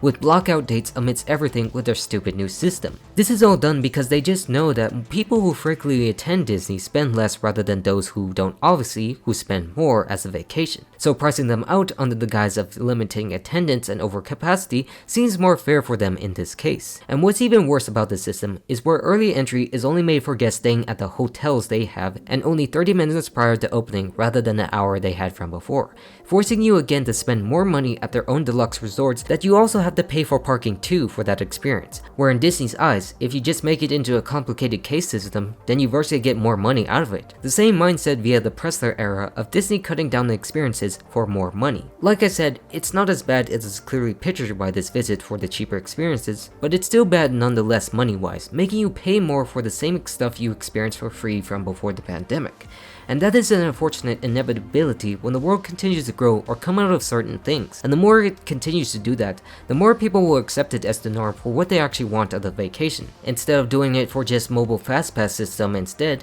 they have Genie plan out your day for you to spend more time to what they want you to do specifically. Their own data because they run the parks of course, and the more successful, the more money they make. And sadly, because of that, it diminishes the Disneyland experience overall when you actually get there, where people like me not willing to actually pay towards the system get less than ever before, not the full complete experience that some people do for an extra dollars here and there, where at the very least, it didn't actually ruin my enjoyment as I got to experience the attractions regardless in the standby like everyone else, the regular experience nonetheless. because overall, going to Disneyland itself is still very special despite its issues, because stepping through those gates and walking through Main Street, you still get that sense that Walt Disney was actually going for all those years ago. The well-designed hub and spoke model and the berm that does transport you to another world, where the details they put into are truly one of the best in the entire world that reminds you of what it actually meant, because not a day goes by that I don't actually think about Disneyland itself and where your worries are actually supposed to be gone when you enter a realm of make-believe. Dreams in a more tangible form regardless, reminding us the value of cleanliness and organized space, truly changing the modern world we see today, where tens of millions of people a year actually agree with such an assumption, especially when I just went where it was astonishingly busy for this September season compared to the summer months before of this very year, making me really fall in love with this place over again despite my reasons and issues for actually coming here like the rest of this video. Because even though Disney remains to be special as ever, the issues still present in Disney overall still remains to be clear. As we know, Disneyland's new additions to their park are Galaxy's Edge and the reopened Toontown, highlights of their trackless technology implemented in the parks like Mickey and Minnie's Runaway Railway and Rise of the Resistance. And although Galaxy's Edge is a very well designed and immersive land, the novelty of it begins to wear off due to its base in the sequel trilogy. Once again, the plans for these were set in motion by Iger himself after the success of The Force Awakens. And that's sad because the ideas they had could have actually themed it around iconic original trilogy or even prequel trilogy to make it more about the franchise as a whole for Disneyland itself and across the world, but they just didn't do it because of the success of what their own franchise, which of course they would want to promote. And as a result, they even toned down some of the experience they had in concept, where it kind of hurts the image of what they could do with where it was actually based on, where despite the immersive nature of Rise of the Resistance, where the ride actually partially begins as a walkthrough and of course becomes a regular trackless attraction, its basis in the sequel trilogy does not age well in a course of time. I mean, of course you can disregard it and actually enjoy the experience by basing it into something people generally don't care for as much because it is one of the best attractions Disney has ever produced, but like the time-locked Marvel attractions, it does not provide a timeless experience, say like Pirates of the Caribbean and the Haunted Mansion. And the other attraction in the land is not as impressive as might one think with Smuggler's Run, being a cheap, expensive simulator that doesn't really do much as you would think with the interactive elements that you would want to control the Millennium Falcon. It doesn't actually offer anything unique to change from the base experience to actually make it different, where most of the experience at this land is spending more money into the shops. I mean, you can do that anywhere in the park, but you still have to pay a lot of money to experience that to make the most out of the land itself, like Savi's to build a $200 lightsaber, which feels heavier and faker than the ones you can actually get custom built for $100 less. It just doesn't feel like the distinct charm of Disney because it tries to separate itself from anything but the overall sequel trilogy instead of the entire saga of the eras. I mean, they tried to put the Mandalorian and other characters in the park, but it still feels like a glorified mall instead of an actual experience that most people expect out of Disneyland itself, because it's filled with nothing but expensive products that Disney wants to sell to you as collector's items. It doesn't feel as natural as it is separated from the park itself with the railroad actually blocking the view, similar of course to that of Toontown, but that actually feels more natural because the railroad is less obstructed from that view. In this instance, the IP itself drives up the price rather than deliver something seamless and worry-free. The systems that are in place with these new lands and the mobile app are actually designed to siphon the most out of your own wallets. And beyond that, when I went, attractions were actually down and others were under refurbishment like the new Toontown. Some of the actual groundwork that was actually laid in the beginning of this year when the new actual land opened was actually sinking as it only opened earlier this year of 2023. And the reason for that is because they actually rushed the opening. They tried to actually get things done regardless of what actually might have happened. The care that used to go into Disneyland is not there and under constant need of repair throughout any attraction, where some after I left actually became under refurbishment because of those issues that were present. Disneyland today is not kept up to the standard it used to be, where it valued space and cleanliness to the max. Not to say it's completely dirty, as there are those today who work to keep it clean, but it's not like the image that we used to thought that Walt Disney actually wanted for his park, leaving areas to decay over time without proper care, like Tomorrowland itself. And Tomorrowland used to be one of my most favorite lands growing up, based upon the optimistic outlook of futurists like Walt Disney himself to provide the promise of things to come and the dreams that were to be made. It is one that actually represents constant change the most in Disneyland to whatever is actually found fit, a testament to the idea that Walt had that as long as imagination is left in the world, that Disneyland will never be completed, or Disney itself, and neither would Tomorrowland in that case, as it would constantly change as the future actually changes itself, like with the additions of the submarine voyage, the monorail, Space Mountain, people movers, and so forth. Everything about it was very kinetic and represented the best that Disney could actually offer, constantly changing to provide new experiences for the guests, because as we all know, tomorrow does get outdated very fast, harkening back once again to the concept of Tomorrowland 2055 I mentioned earlier. The huge update to the land that actually fell through because of the Euro Disney issue and the other issues that the company was facing, where instead of actually doing that, it was replaced with the idea of Tomorrowland 1998, one done to paint over it with a similar theme to Discoveryland in Paris, to the horrible bronze copper overlay that replaced iconic attractions like the People Mover with thrill rides like the Rocket Rods, where it actually failed regardless because of that theme, because it neglected what it was, where they had to make several efforts to actually fix it here and there a bit, with the general look from 1998 still somewhat there, but now done with a more IP decayed state. A state that has nothing except a fresh clean white coat of paint and no attractions on the People Mover track. Like DCA, it represents what Disney is today, IP driven with no sense of theme whatsoever. I mean, in the overall course of Disney, it's not actually bad to use IP wherever they go, but it has to fit with the overall theme.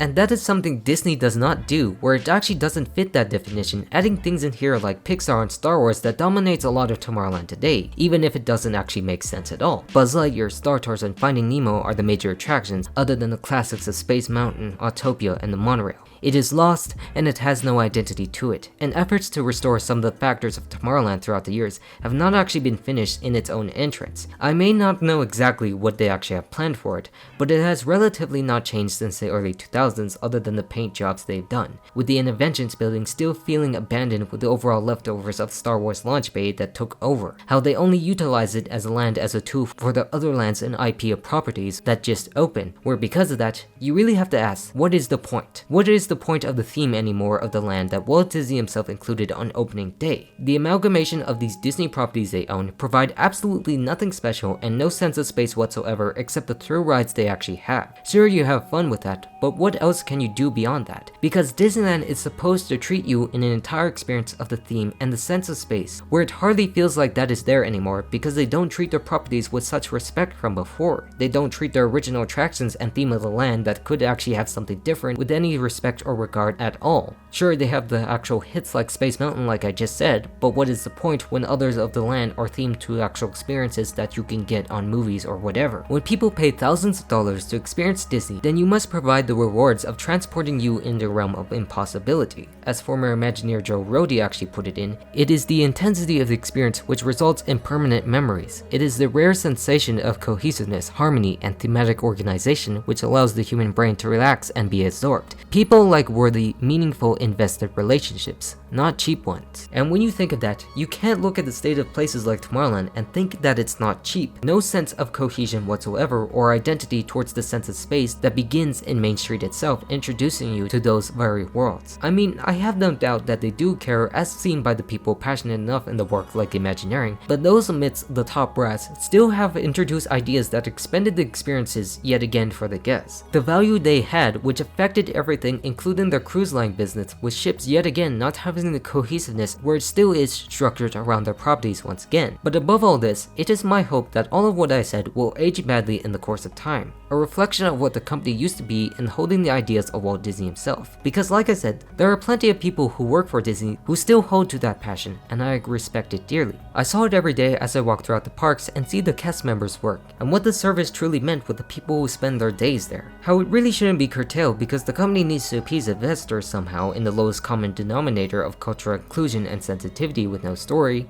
but more towards the passionate people every day who work in animation, theme parks, or whatever, because that's who holds up the legacy of what Walt Disney wanted to achieve. That is the reason this IP-driven expansion that Iger and the others have upheld has not worked, where the leadership has surely not changed at all from Eisner and certainly have gotten much worse. You take a look at the empty People Mover track at this moment and no Skyway running across the Matterhorn and compare that to older videos when they were there from Walt's time to the earlier period of Eisner's, is really how you can tell that Disney has changed for the worse creative-wise, lacking in the heart it originally had, where Tomorrowland is truly a depressing shape of the modern company in the modern era. driven by excess of premiums wanting you to spend more time with more money for a faster and easy experience, whether it be an attraction or a reuse remake that they truly expect you to eat it up, despite disregarding the ideas they had for the original creators. I mean, what's the point when you can provide the basic essence of what has already been done while putting in something that is quote-unquote for the times? Because providing people with the structure of the mythology is actually not profitable in their eyes anymore when they desperately try to appeal to their largest investors. And just when things go bad or awkward for the company, they just like to attach themselves to the times, thinking it would satisfy the experience when it's actually the complete opposite,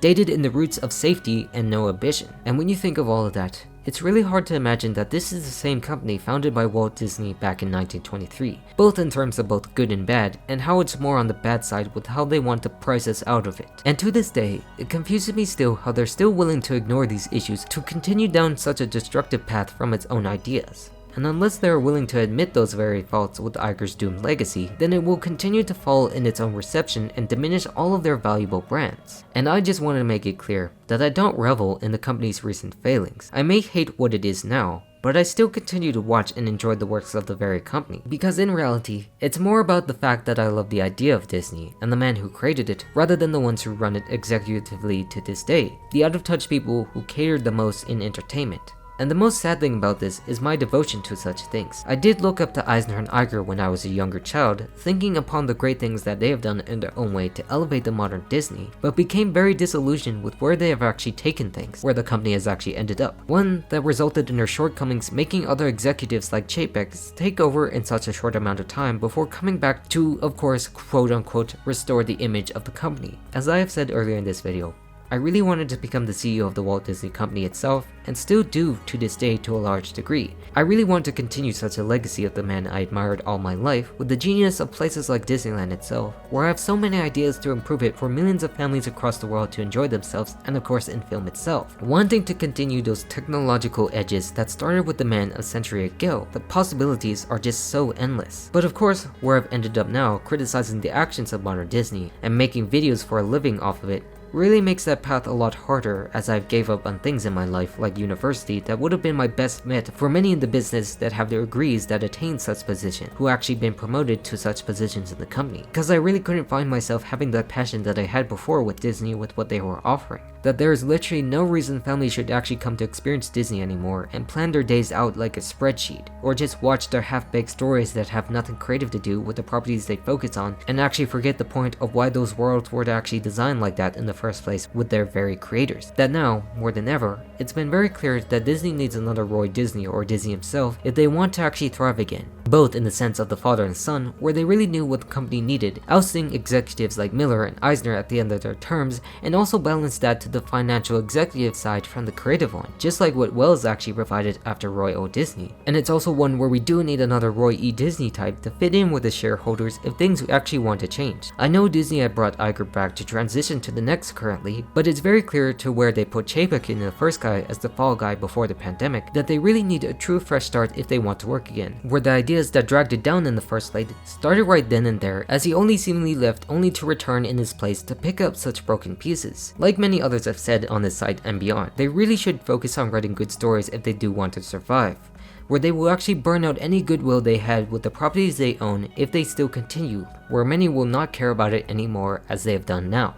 That 100 years from now, they will eventually cease to exist if they are unwilling to change and move on from the ones who actually run it now. The fresh injection that are not willing to fix it all and only focus on what the modern trends appeal so they can actually be invested in and get the most money out of it. But what will never die in this process is the idea of Disney itself. The passion that many who work for the company do have, like Imagineering and the animators, and even the people like me who enjoy and seek to create something that they themselves have actually provided. That despite all that has been done that is negative, that needs to actually go like Iger and the rest of the board, the creativity that Walt had shown us will really last forever until the last spark of imagination is left in the world. That it will forever endure in the minds of every single child that grows up and dares to dream, and will continue in the adults who continue to harbor such passion to fulfill life's greater purpose. And if Disney refuses to see that and what they had with their own founder, then I guess their downfall would be well deserved. One where they clearly do not want anyone to watch their movies or attend their theme parks anymore. The true factor where they feel like they don't need you,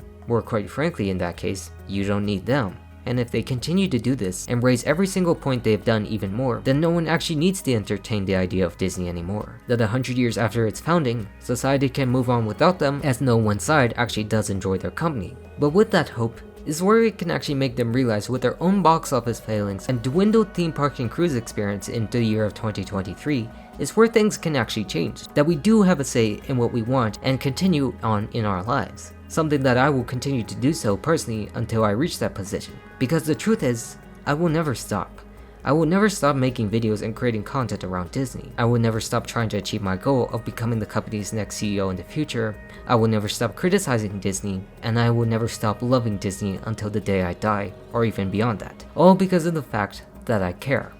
Because whenever I look at that partner statue of Walt Disney, or even pass by Sleeping Beauty's castle at Disneyland 100 times over, I remind myself that there is a reason that Disney still exists, that there is a reason the entertainment industry is where it is at now, and why technology has vastly improved over the years, where it will all be forwarded because of the creative imagination of those who followed their dreams until the very end, and when I will continue to do so for eternity. Disney might have fallen in quality and executively on the company in recent years and doesn't seem bent on recovering anytime soon, but what still really remains to me and many others, and will do so for the next century, is the optimistic idea of what Disney is, and will continue to exist far past our own lifetimes that started with a man and a mouse over a lifetime ago. And who knows what it might hold for the future of the company, for the better or the worse. Where it's up to us to actually see it through, just like fate itself, as no dream could be too extreme to actually come true. But with all of that said,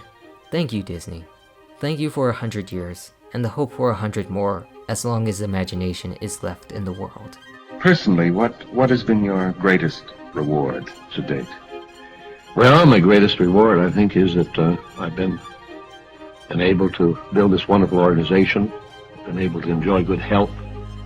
and the way I feel today, I feel like I can still go on being a part of this thing after 40 some odd years in the business, and also to have the public appreciate and accept what I've done all these years. That is a great reward. It seems unlikely, but if you had it to do over again, would you do any part of it differently? Well, if I had it to do over again, I think, no, I don't think I would. I don't know. I hope I don't have to do it over again. There's certainly a completely unique reward in having that feeling about your work and what you've accomplished. Yes, you're right. That's a reward of satisfaction and happiness. Surely. Yes, sir. What does happiness mean to you? Well, of course, I mean, happiness is a state of mind. I mean, you can, it's your own doing. You can be happy or you can be unhappy. It's just according to the way you look at things, you know. So I think happiness is, well, contentment, but it doesn't mean you have to have wealth, you know. But all individuals are different. Some of us wouldn't be satisfied with just carrying out a routine job and being happy. Yet I envy those people. There's really no secret about our approach. We keep moving forward, opening up new doors, doing new things, because we're curious. And curiosity keeps leading us down new paths. We're always exploring and experimenting.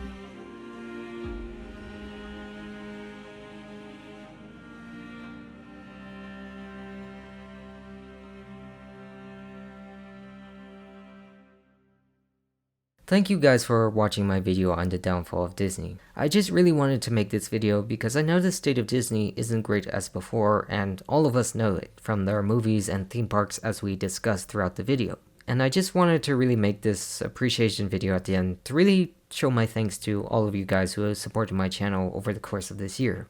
I really never expected me to actually get to this high of a level of attention through my videos about Disney movies, and I just feel so thankful for it. And as discussed before, I just really care about Disney a lot, more than any other. I know it's very pathetic to actually care this much, but it's something I just truly believe since I was a little boy, and like I said, when I actually look forward in the future to becoming a CEO. But the other reason I'm making this is that I really want to make more videos like this in the future, that to show my face on screen, as I don't do it often on this channel, and be more like a commentary channel behind the scenes that I actually like to enjoy myself. But thinking of actually branching out now with the start of this video. I mean, this isn't to say I'm going to stop what I've been doing in the past, as I'm going to return back to that and making more videos on movies that I actually find, as I do enjoy actually making YouTube videos for a living, but just more like I want to actually go out a little bit more, as I did the experiment going to Disneyland. I just want to actually create more videos like that in the future and expand my channel above that. Like I said, I want to prove myself more ways than one that I can become the CEO of Disney in the future. I know it's a bit pathetic, but that's what I care about a lot in my life at this moment. So going forward, the channel will still remain to be the same as always, but will still be sprinkled with my face going here and there, as I plan to actually go to Disney theme parks or other places in the world that I might enjoy. You know, upping the quality to more documentary style videos that other channels have done in the past, and I think you all might enjoy that in the future. So for the first time, I encourage you to hit the like button and subscribe if you want to see more of that. Of course, the other problem with me just going out there and making videos like this is during the trip at Disneyland, I tried to actually record a lot of my face after you've seen some of the videos, but I actually couldn't because I just didn't have the material to do so, and it didn't actually turn out well. So and in the future, I'm looking forward to actually improving on that quality for you guys to actually enjoy, like many other YouTubers actually do on here. But besides that, things are relatively going to be the same on this channel, for the better or the worse, whatever you might actually experience. And I just wanted to end this saying thank you again, as I don't have any other words to actually go off by at the end of this video, where I guess that's about it. I guess Disneyland has fallen greatly from where it was, but like I said, I will not stop loving Disney, and I will continue to create such videos, but for now, with where it's at, it's very clear that the signs are there, if they want to improve or not. I guess, yeah, again, thank you for watching, and I'm all done, so goodbye.